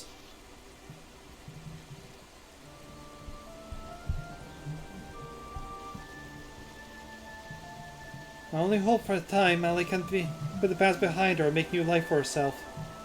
But for now, all we can do is wait for the delirium to subside. It is Vaudelin's turn to keep watch. Let us ask him if there has been any change.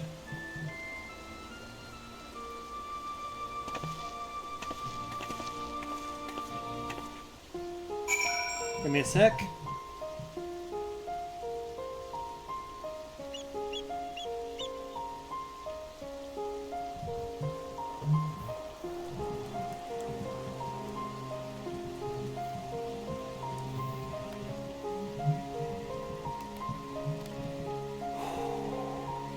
Ah, that makes sense.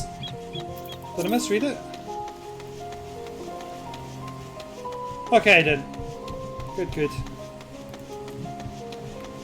So, you guys probably have now caught on why I called Nier the sad story, and this one the more depressing story.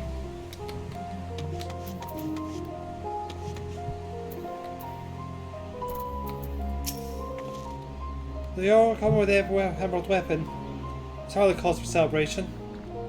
Another young life cut short.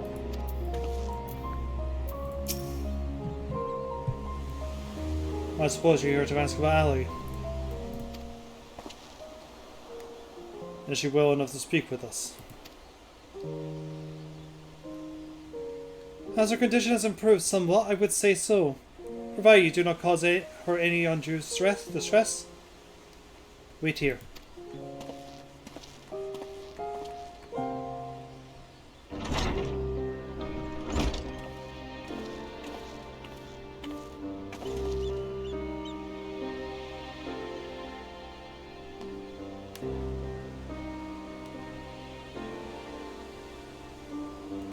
Ali, I'm sorry. The Rex, that was my fault. Little Sandy and Recon too. They both died, both foolishness for my ambitions. Father, no! This cannot go on. Please, Al. You must tell me all you know.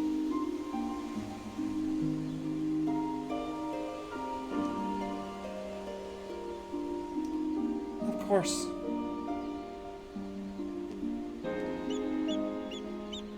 First, I need to know what became of you and your siblings after we all parted. So much has happened. It seems like a lifetime ago. After your disappearance, we were assigned to the newly formed 7th Legion.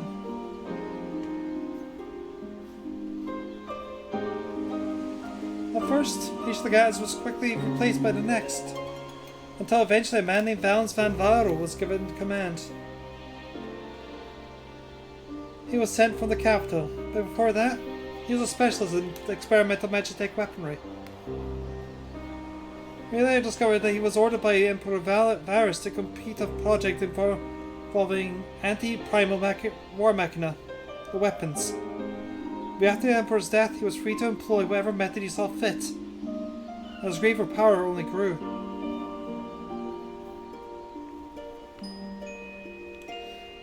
Some even say he is planning to use the power of the weapons to lay claim to the throne. But I think there's another reason for his obsession with the weapon project. Not that he'd ever tell anyone. He's always married to himself, and I've been able to put the pieces together. He's jealous of you, Father.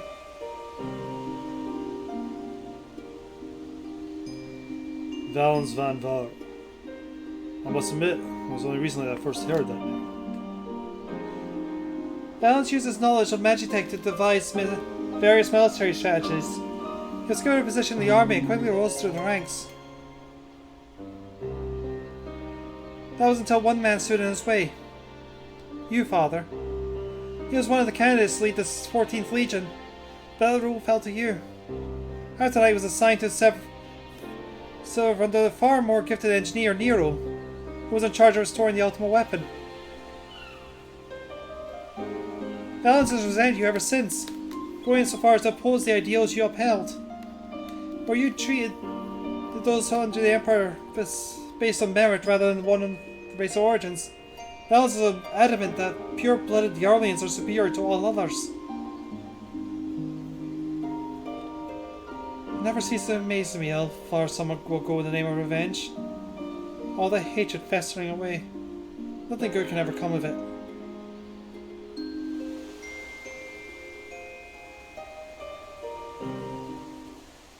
So the marks on your body are his handiwork.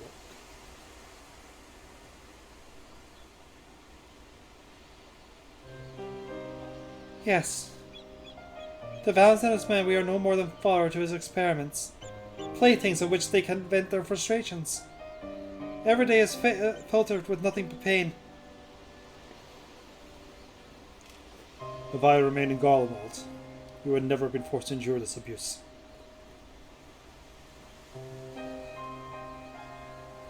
It's not your fault, Father. We could have fled from Valens if we wanted to. After all, we're expendable and easily replaced. The truth is, that's exactly why we couldn't run. In saving ourselves, we would be condemning others.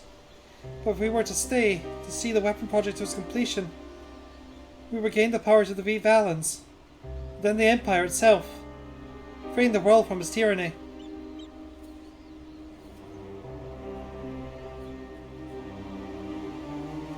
That way, we might start fresh, find a place we can call home. And not just for us, for anyone who wishes to live in peace. You will give your lives for a future you may not live to see.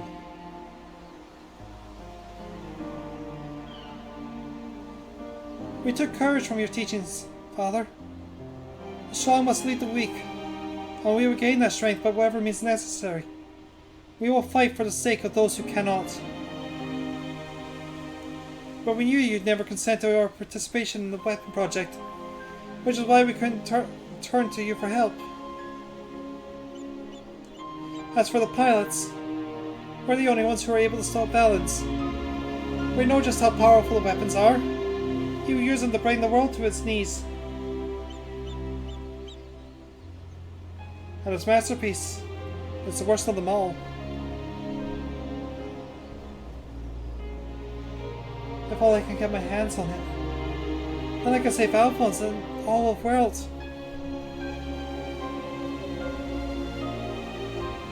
Father, and you and Alphonse stand on opposing sides of this conflict. But there must be some way you can help him. He may have called you our enemy before, but he never meant it. He still loves you, Father. You're everything he aspires to be. I have failed him. Failed you all. But I refuse to abandon him to his fate. I will free him from Valens, if it's the last thing I do. Thank you. He needs you. Now more than ever. Listen, Ali. I once sought the strength to rebuild the world as I saw fit. But the ultimate weapon was born not to create, but to destroy. Alphonse must not follow in my footsteps. I know all too well where they lead. I will do all I can to help your brother. Pray, tell me where he is. He's...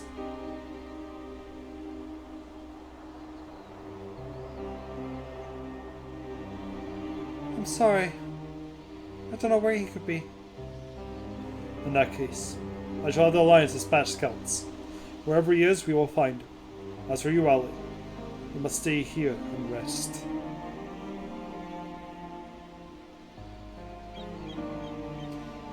Wait, you're the one who fought Vagstreak on a Mill Sandy, aren't you? We're the ones who threatened your homeland. You only did what you had to do. I have no right to ask this of you, but...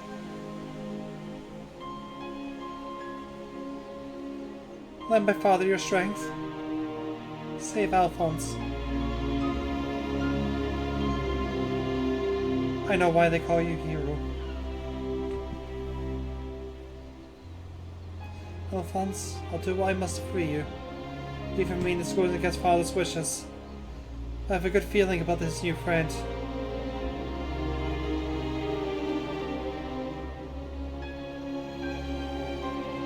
Severa, see that she has everything she needs.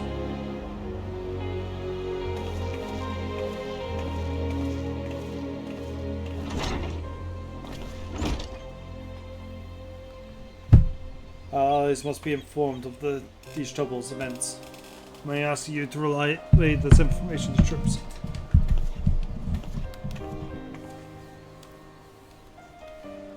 Your loving father act may fool others, Gaius. But not me. For every life you've saved, you've ended 1,000 more. Or is this your idea of redemption?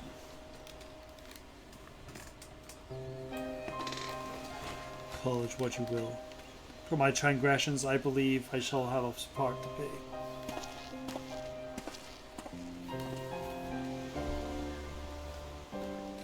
Was I wrong to spare you that day? Well, you won your word. Seems the time has come for the Black Wolf to show its true colors.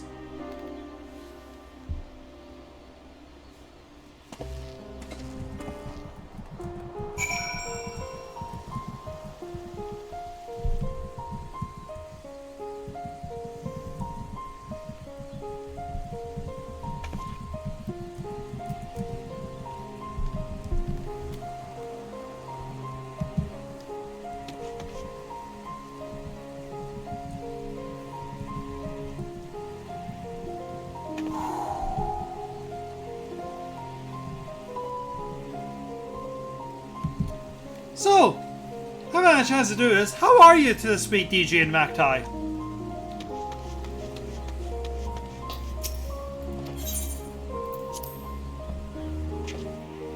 Hope it's been a good one.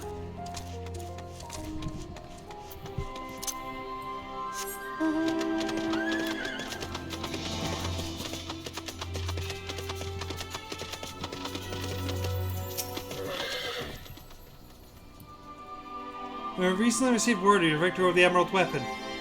I expect it was another fine display on your part. Not any of us were there to see it. For that reason, we'd be grateful you can give us a blow-by-blow account. Have you in mind? Good grief. Sounds like you had an awful lot to contend with. Rather you than me. I should add this to our ever-growing stack of reports. Should anyone wish to review this information ahead of the new sortie? Now, if I may say so, it looks like your ordeal has taken their toll. We'll let you know if anything requires your attention. But until then, be sure to get some rest.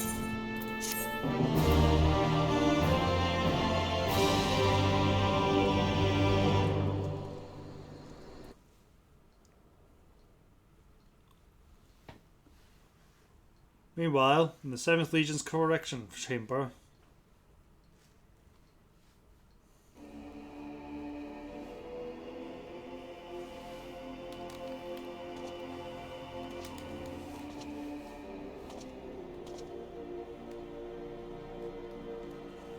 three weapons, three pitiful displays.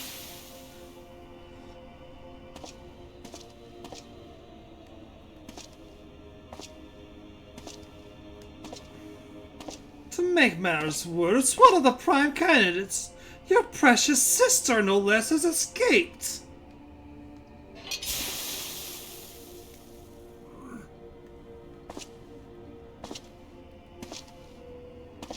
And who should she go crawling to but that swine Gaius, after everything I've done for her? And that is all how she repays me? As her older brother, it's your responsibility to instill some discipline in her, and you've failed miserably.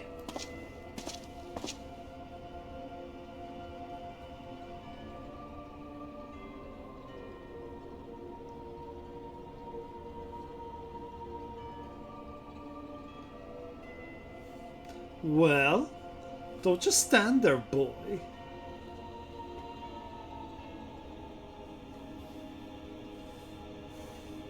Of course. It's your first time, isn't it? Come along, there's no need to be shy.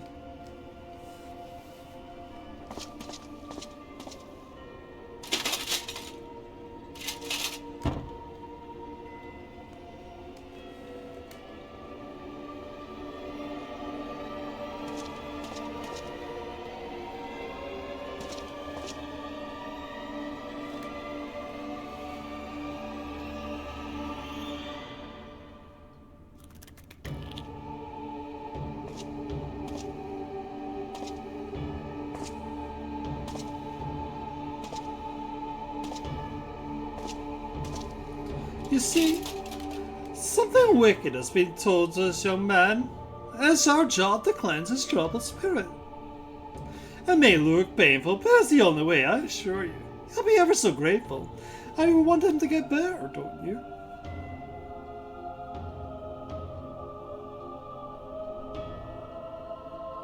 That's a good boy.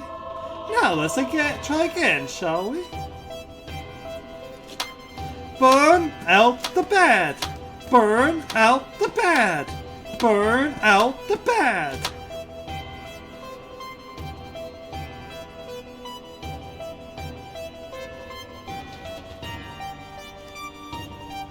Burn out the bad! Burn out the bad! Burn out the bad! Burn out the bad! Burn out the bad! Burn out the bad! Burn out the bad!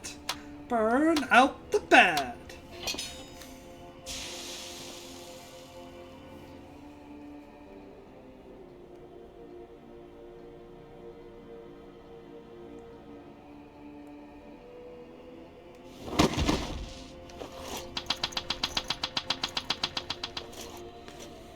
Well done. You've made your father proud. Very proud indeed.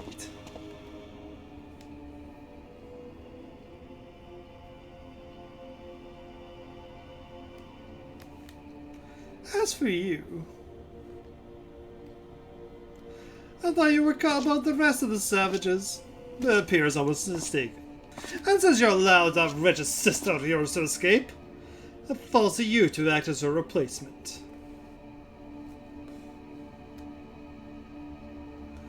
I choose you as the next pilot, and your mission is simple. Kill Gaius von Belson, whatever it takes. And if you so much as entertain the idea of betraying me again, I'll exterminate every last one of your kind.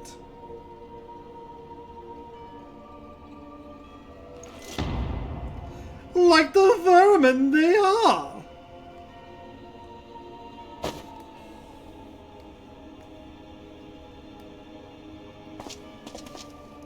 Having said that, we won't be forcibly initiating Oversoul using Xenos' combat data. So whatever schemes you may be hatching will never come to pass. All you need to do is sit back and let the synthetic order sight system do the work, with you as its conduit. You should thank me for allowing you to become part of my masterpiece. Your worthless existence will finally have some semblance of meaning.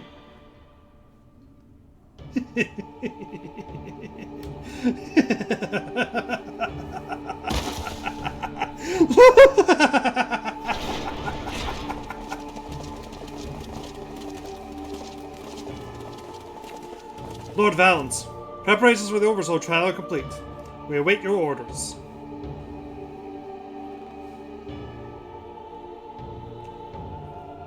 Splendid! There's never a dull moment around here. Now then, boys, who'd like to see something special? Come along, everyone. Father has secrets to share with you.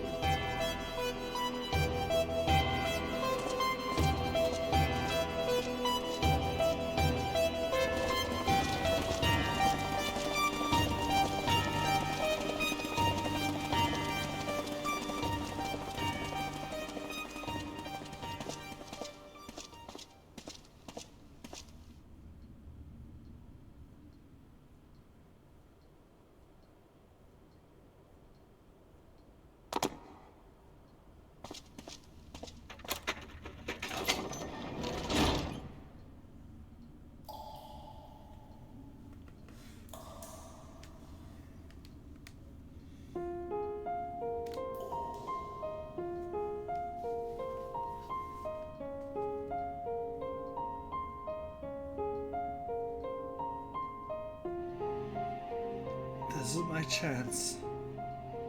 That's all thanks to the sacrifice made by my dear siblings. Finally, the weapon will be mine to command. Once it's reached perfection, I will be unstoppable. First Valens, then the Emperor itself will fall, and we will be free. Father, keep Ali safe.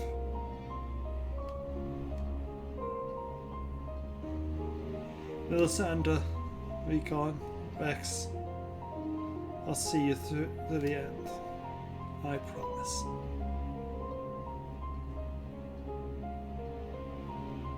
Until then, watch over me.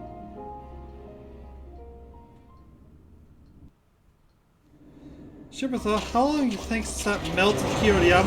Whoa, true!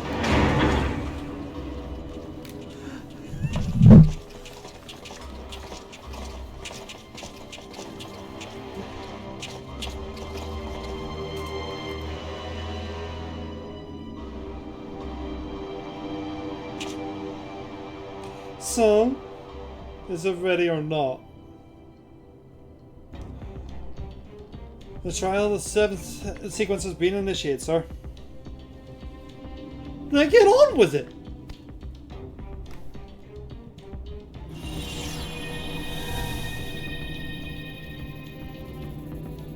Initiating synthetic oversight system. Loading diamond weapon simulation.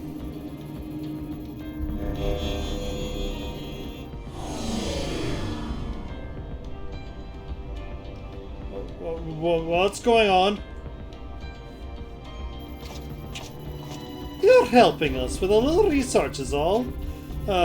Whatever your name is. The time has come for you to contribute to the glory of Garlemald.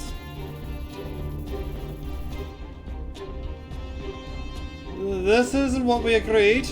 You said that if I took part in the experiment, you'd let my family go.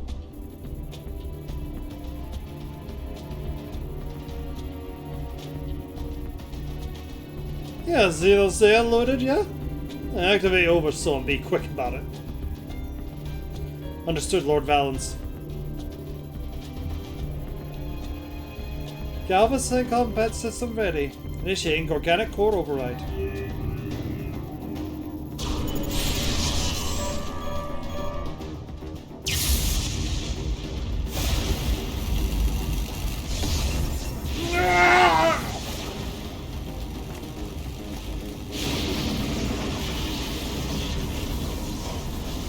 My mind is no.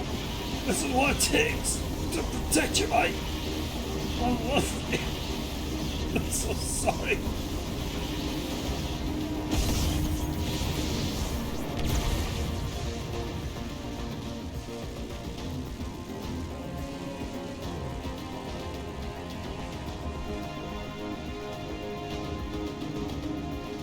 Where is my prey?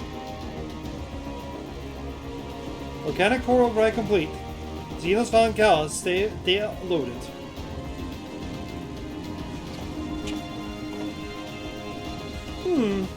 This subject is distinctly born to seek out prey. Right from the outset. Regardless of the common powers it may boost, I need an obedient servant, not a ravenous beast. Enough! Shut it down. The Activating synthetic oversight system.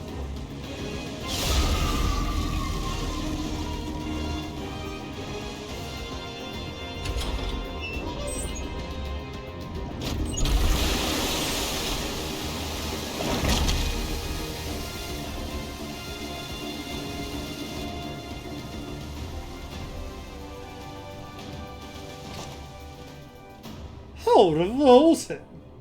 What a mess it makes of the cockpit. Just the same to prepare another run. Fortunately, we have the next test subject ready and waiting.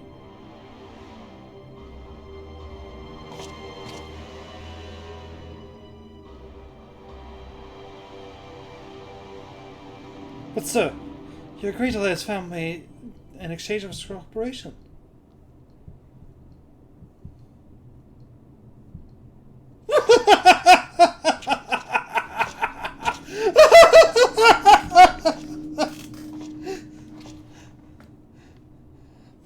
My, I never thought you'd have such a wonderful sense of humor. The great Van Valens bargaining with savages. More for him for trusting me in the first place.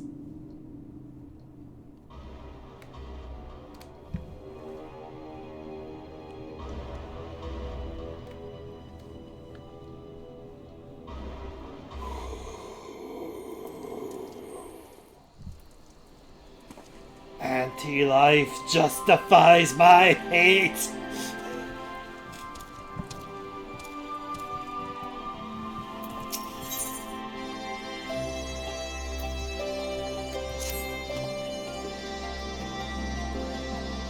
Ah, Felina, I was hoping I had a word for you. Ever since Ten Club was liberated, we've been sending troops in to aid getting the town back on its feet. Help with the resistance, that sort of thing. We all Amigas know how hard life can be for society struggling to stand up on its own after years of imperial rule.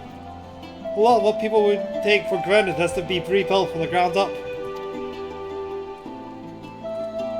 While we're able to assist when it comes to providing basic resources and keeping the place safe, there are countless other problems that need attending to. If you care to spare the time, we could use your help.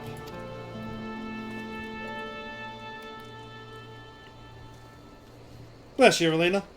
You really are a saint. I'm sure the people of Turncliffe will benefit from having someone like you around. Once you're ready, have a word with the usual escort. I wish you all the best.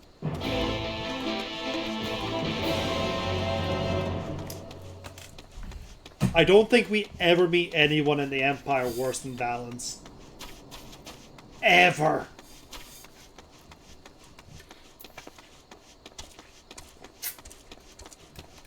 Granted, it's a very hard act to follow.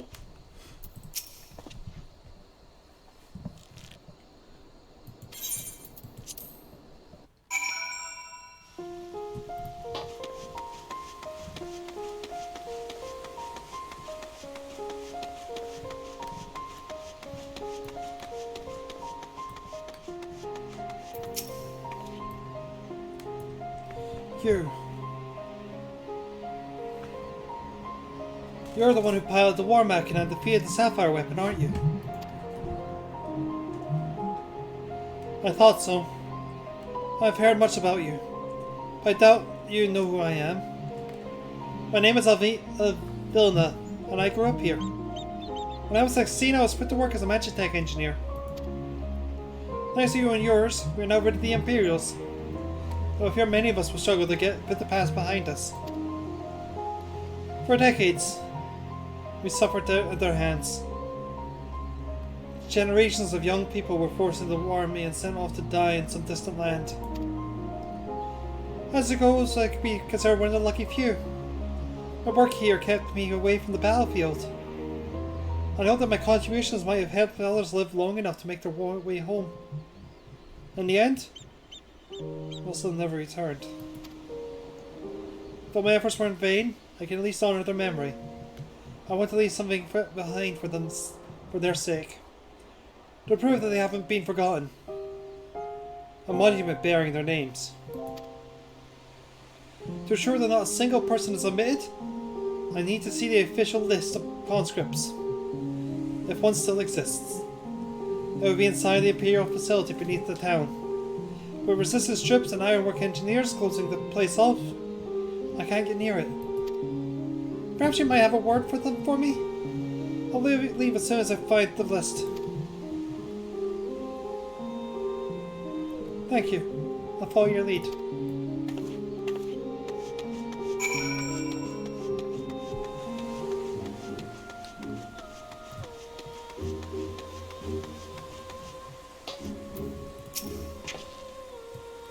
Something I can help you with?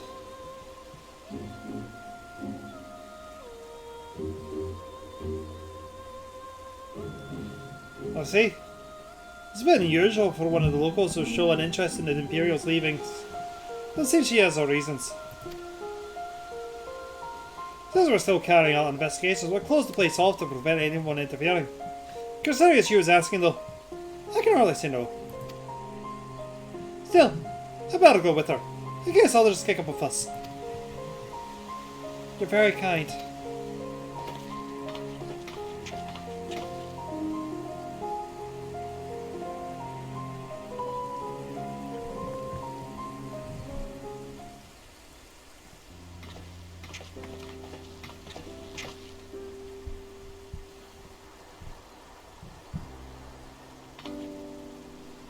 I'm sorry for any trouble I've caused. Yeah, my thanks. Think nothing of it. I was glad to help.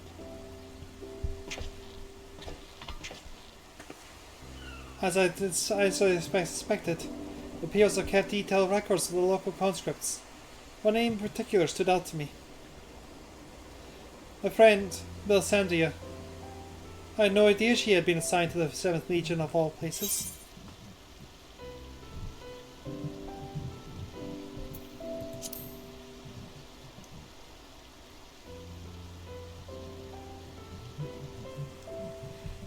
It all began when we were serving together as 14th Legion. We had much in common, both being drafted in the same occupied territory, and we soon became firm friends. Then one day she went sent to fight in the Eorzea while I remained here.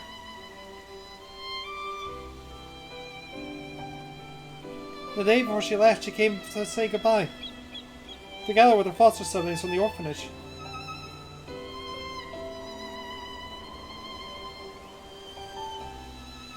The youngest one, Rickon, was particularly upset about not being allowed to speak with her adopted father, Gaius van Belsar, before they departed. It was actually another of the orphans, Livia Sass Janus, who forbid them from seeing him. I can't see for certain. It seemed that Livia had a strong attachment to Gaius, and wouldn't let anyone else near him. As far as I could tell, he tried his best to keep Livia at arm's length whenever possible. But her devotion to him was bolstering up possession. She became extremely jealous at the sight of a slight sign of affection between him and his other wards.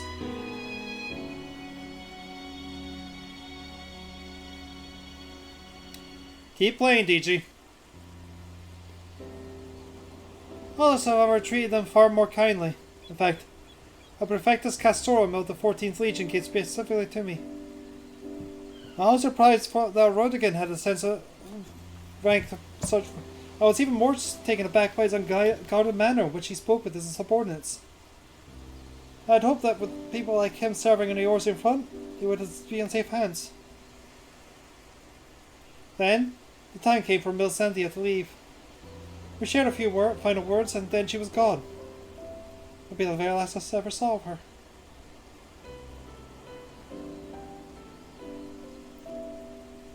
After that, I was assigned to Tripicus Vicus of the 14th, near Scalva, and I worked on restoring the ultimate weapon. I was even at Praetorium when the day was destroyed. I escaped on an Imperial ship moments before it came crashing down.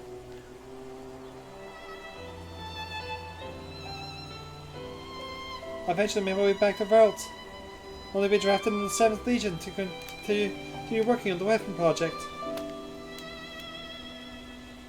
Even now, it makes me sick to my stomach to think I'd help bring those abominations into this world.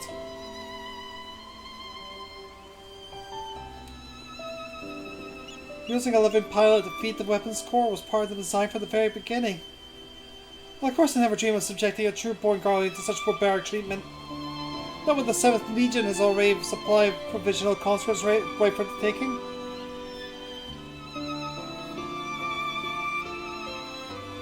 The pilots were referred to only by their code names, and we engineers were not made privy to their true identities. Given the list of conscripts, I still don't know who was sacrificed in the name of the weapon project.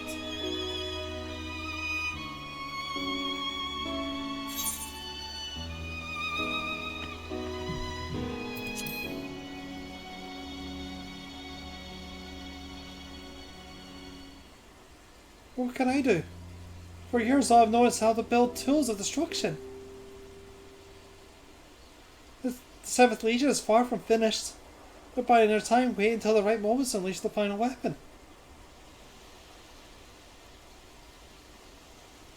When they do, they'll bring naught but death and woe to all who stand in their way. Even after everything they've taken from us, they still want more. If it weren't for the Empire, Sandy would still be here, and she was the kindest person I ever met. But to the Empire, she was another pawn in their games. I will never forget her. There's the way I know I can make a difference. I know there is. But first, I need to speak with the members of the Ironworks. I have a feeling that war machina that you used to beat the Sapphire weapon will be called into action again. Until then, there's still time to make improvements. And I intend to help. I'll still go ahead with the plan to build the monument, but stopping the Empire must come first. I hope Melisandre and the others can wait a little longer.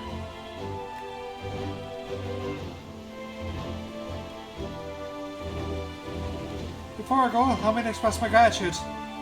I don't know what I'd have done if it weren't for you. Until we meet again.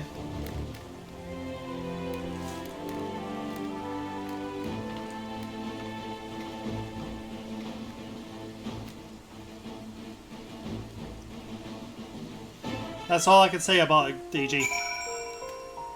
There's more to the story.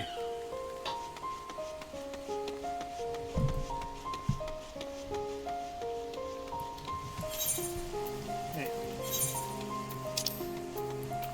Oh, for God's...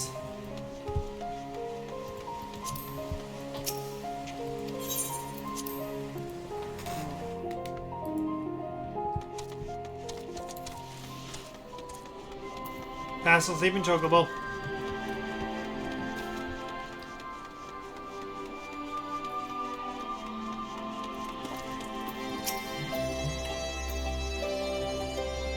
So how was your time in Turncliffe? Found an engineer! You see, Fee has dealt her a cruel hand, but she has a chance to make a fresh start. Saying could be set up all whole Turncliffe. Seems the liberation of that one small town will become a pivotal moment in the world's history. Perhaps it won't be too long before the rest of the region is free from the Empire. Naturally, we'd be honoured to fight alongside the people of Veralt. We won't rest until the Imperials are sent fleeing with their tails between their legs. Until the day arrives, we carry on doing our bit to support you and the others in ending the Empire weapon project. I'll be sure to pass on any pertinent information in the meantime. Take care.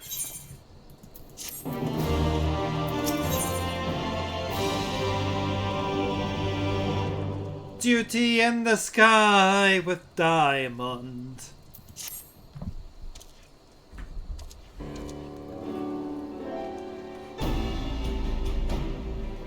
I wasn't expecting to see you here, considering all that's been happening about yours here of late. Still, if you are in mind to assist us, we'd like to share the latest development in Veralt.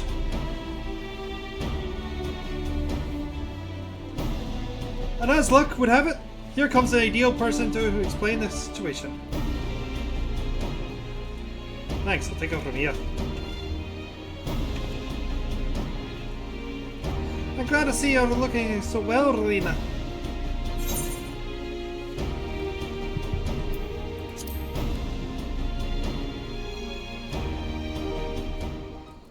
Yes, it certainly has. Haven't seen you around Algar Streets much lately. Anyone would think you're trying to avoid me. But as much as I'll stand around chatting, I'm afraid I've got some serious business to discuss.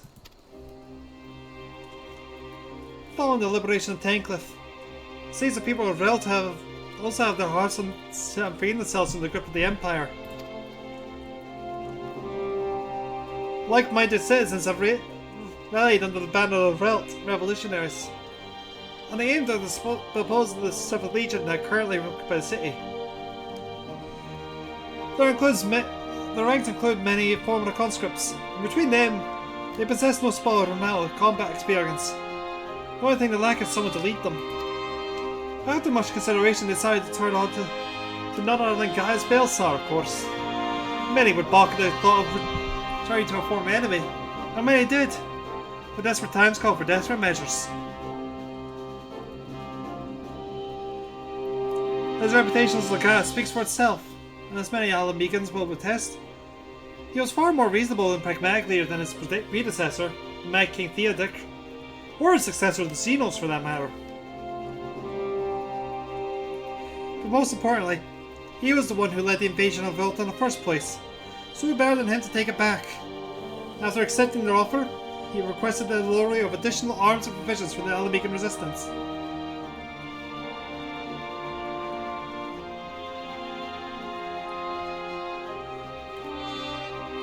We've got our handfuls dealing with Telecroy, as do the rest of our allies in Eorzea. But we'll do what we can. When my common seat of preparations, I've been assigned to meet with him in person.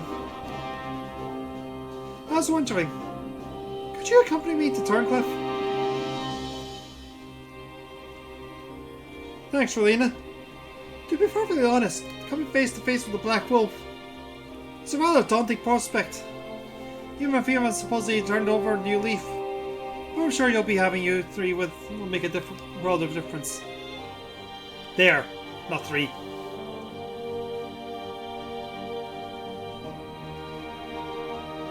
I believe you're acquainted with an escort, yes? Let me know when you're ready to get going.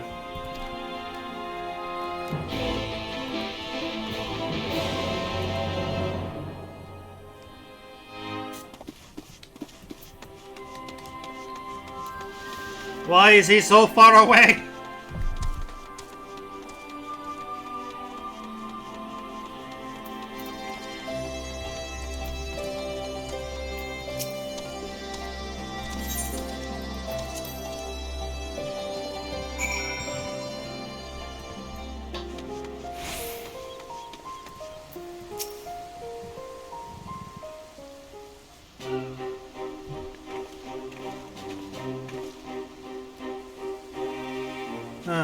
Guys fail, sir, I presume.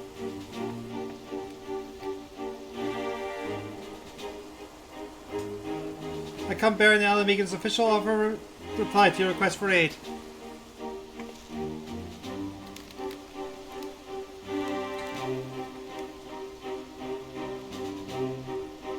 I see. Yeah, my thanks. Doesn't this mean we can finally make our move? With the assistance of the Almegans, we will soon have sufficient arms at our disposal to stand a chance of victory. But lest we forget, the 7th Legion has been conserving its strength thus far. We must be prepared for the severe casualties should its full might be brought to bear.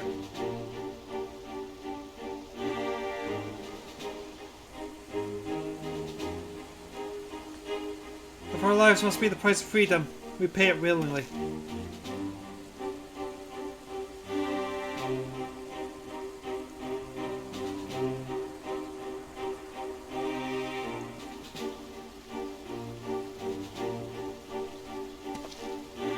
Let's be clear. We Alamegans have not forgotten what it's like when it was you who led the invasion of our homeland.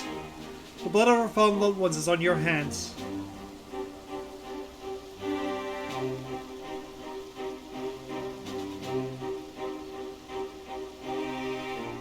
Even so, the people of Rel chose you to lead the revolution, and we will honour their decision. And we hope that we will not come to regret it.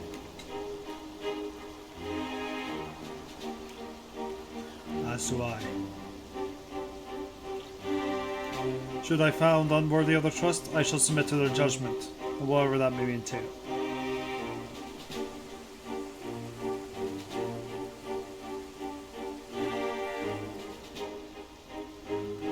Forgive me, but we have a return to the task at hand.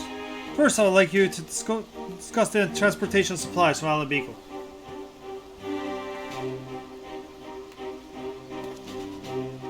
This way, if you please.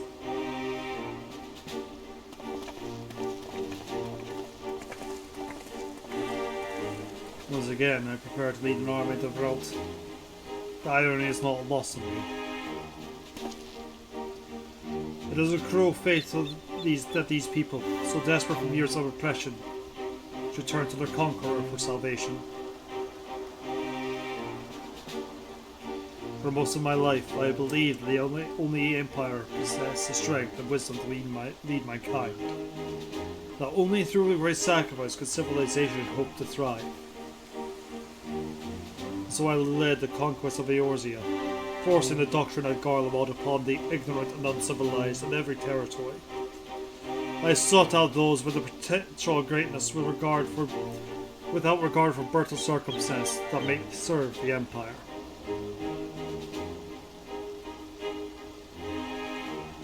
There are those such as Valens who have been born guardian of virtue in itself, and above all others, to think that monsters such as him should be gripped to the position of a goddess and everything that entails. It makes my blood boil.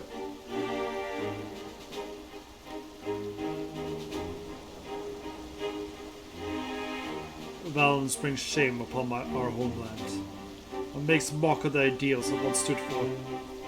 By my hand, he shall pay for his foul crimes.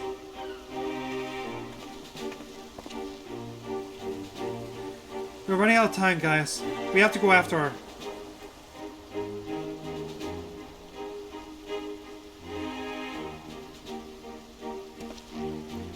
There is something I would show you, but not you.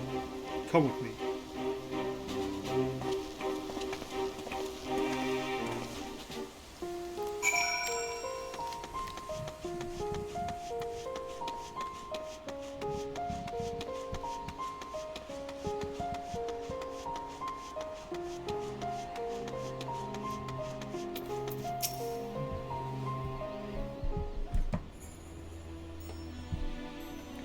You must keep this to yourself, as you know what the soldiers will think I'm being distracted by my personal matters.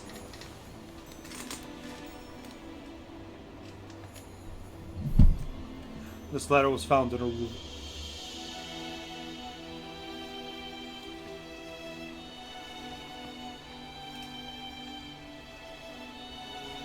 Dear Father, I'm sorry for leaving without saying goodbye, but the thought of Alphonse suffering alone is more than I can bear.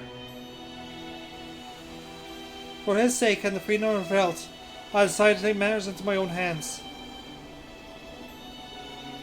I know of a way to save them, a way to end it all. I have to see this chance before it's too late. My mind is set. Please do not try and stop me, Father. The days we spent together were the happiest of my life. And no matter what happens, nothing can take that away from me. With all my love, Ali. She is heading to the 7th Legion stronghold in Velt. I'm certain of it.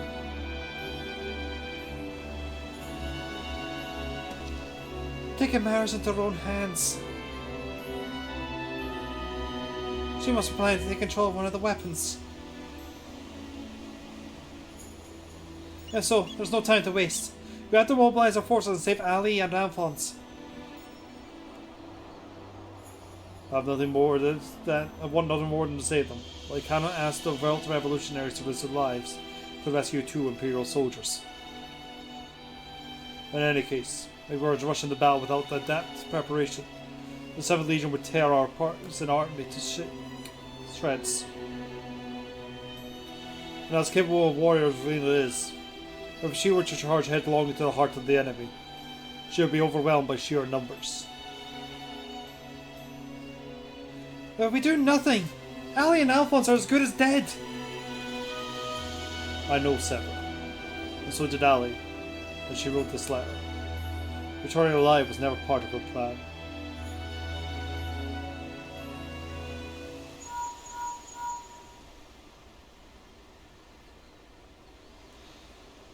Can you hear me?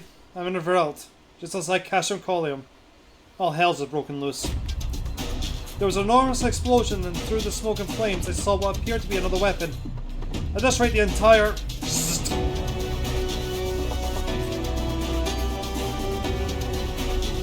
Confound it! You've lost a signal. This was what Ali spoke of in the letter. A way to end it all. Alphonse and the others were planning this from the beginning. To bring the weapon project to completion to use it to free Vrels from the Empire. Even at the cost of their own lives.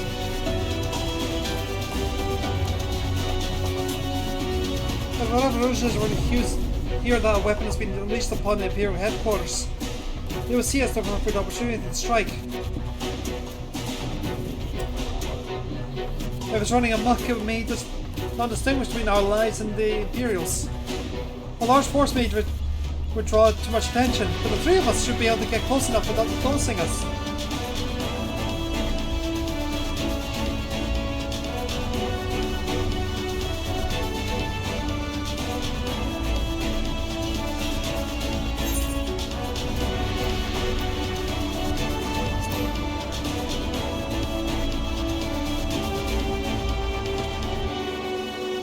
I cannot allow it. This is my burden to bear, and I shall bear it alone.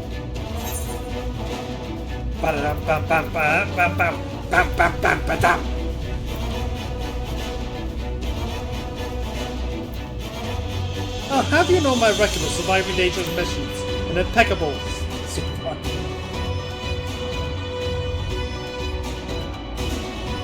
Ooh, quality drop.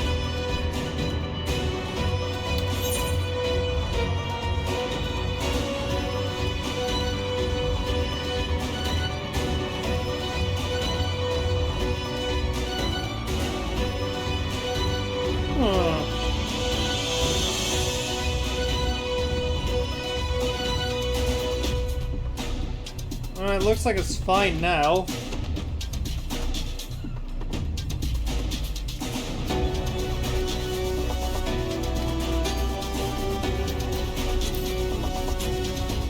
For the time being, I will have the revolutionary stand by and wait my signal. An opportunity to reclaim wealth may yet present itself. We must first be allowed to remove the threat of this new weapon. Several, I'll sit ready to G1. Understood.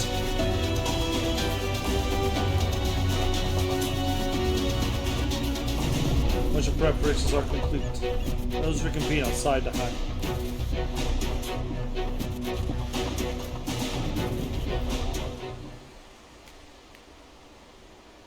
That was a weird drop for a moment. Sometime earlier, in the 7th Legion's Vrelt headquarters. How wonderful it is to see you again, my dear. I was beginning to think you weren't coming back.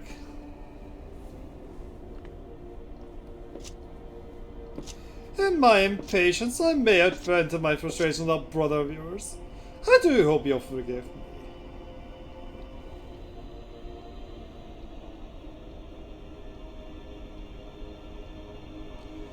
Lord Valance?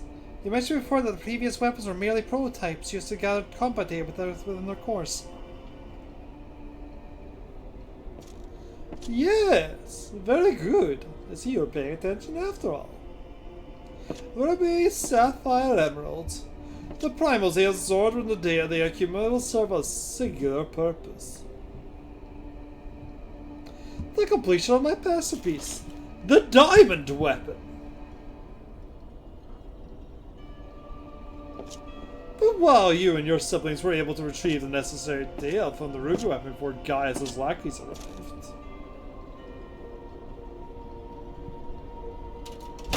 Sapphire and Emerald were handed to the enemy on a silver platter! Those worthless curs failed to meet even my exceedingly low expectations.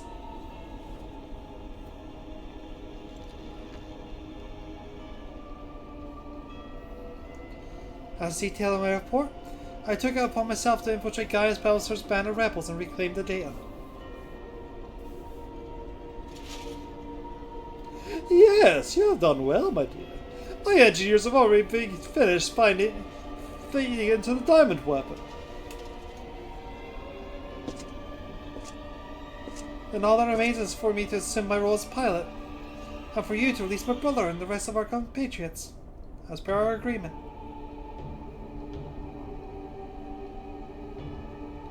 Of course, of course.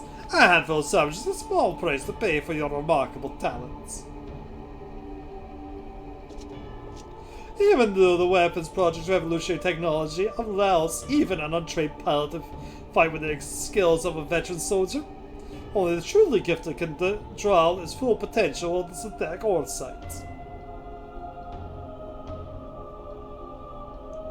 In addition to their physical attributes and combat prowess, I require unwavering loyalty before I can even consider entrusting a candidate with one of my creations. And you are everything I desire.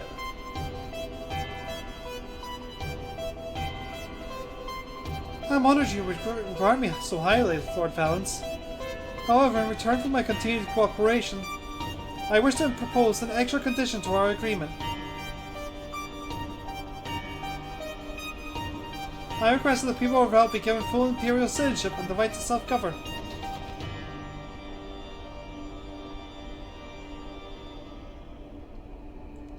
My! How very bold of you! I'm quite astute at that. Yes, I could grant the people of Ralt citizenship if I so desired. Unfortunately, a mere legatus such as myself is in no position to simply relinquish control of Imperial territory on a whim. Come now. We both know the weapons are mean to an end. Your true intent is to march on the capital and claim it for yourself, correct? Once you've taken the throne, what small territory would seem a fair reward for those who paid a vital role to your ascension of Emperor Valens?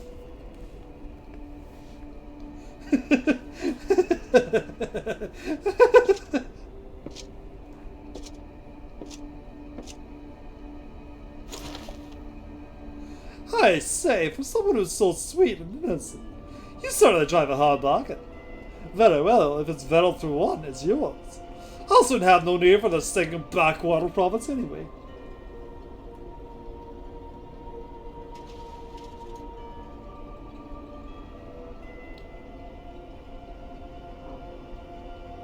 And for what, my brother?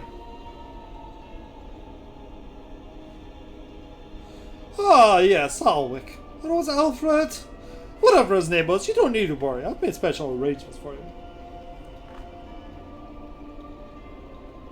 You'll be perfectly safe, provided you uphold your side of the agreement. Excellent! Now, let's get you on board the diamond weapon, shall we?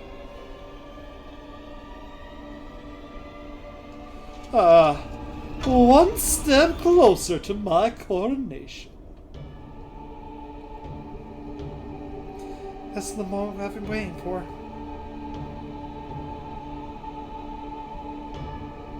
I know this isn't what Father would have wanted, but it's the only way. Please forgive me.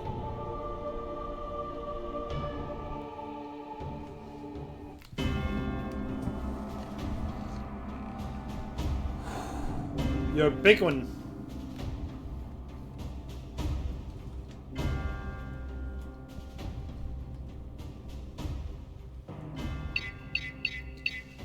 Initiating the synthetic oversight system. All sensors activate. So far, so good. Diamond weapon, codename Xenos. Commence an activation sequence. It's not DG. There is one less kid. Behold, perfection itself!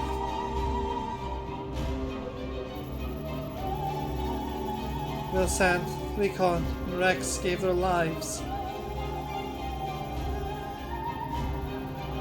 so that others may live without fear.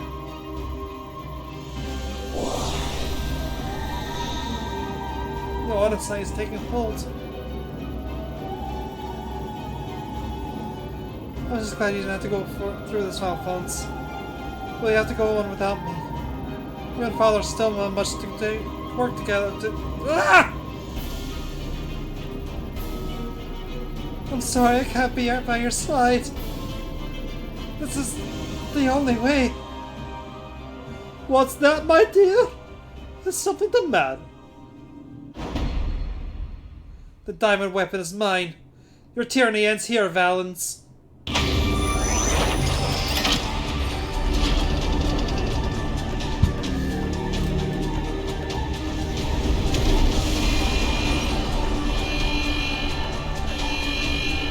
Beat the heart, Sabik.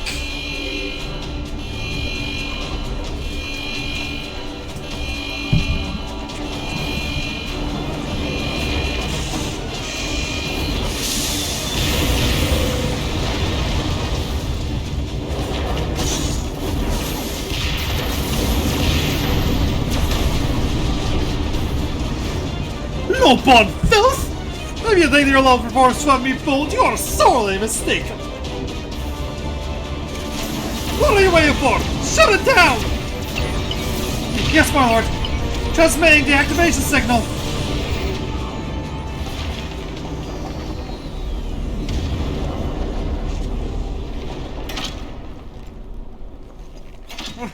It's not responding.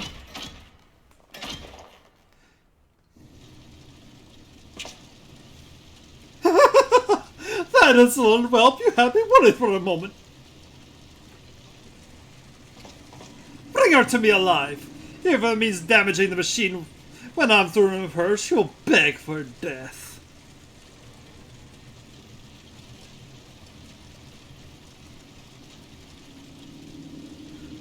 What's with the quality drops?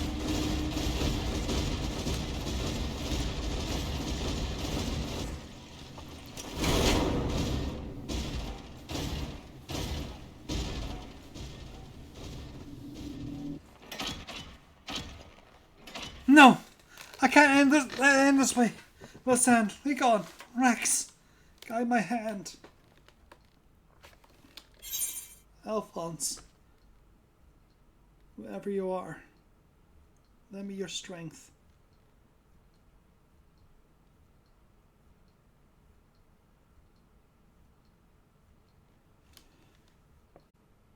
I'm going to take the stream down for just a sec, guys. Be right back.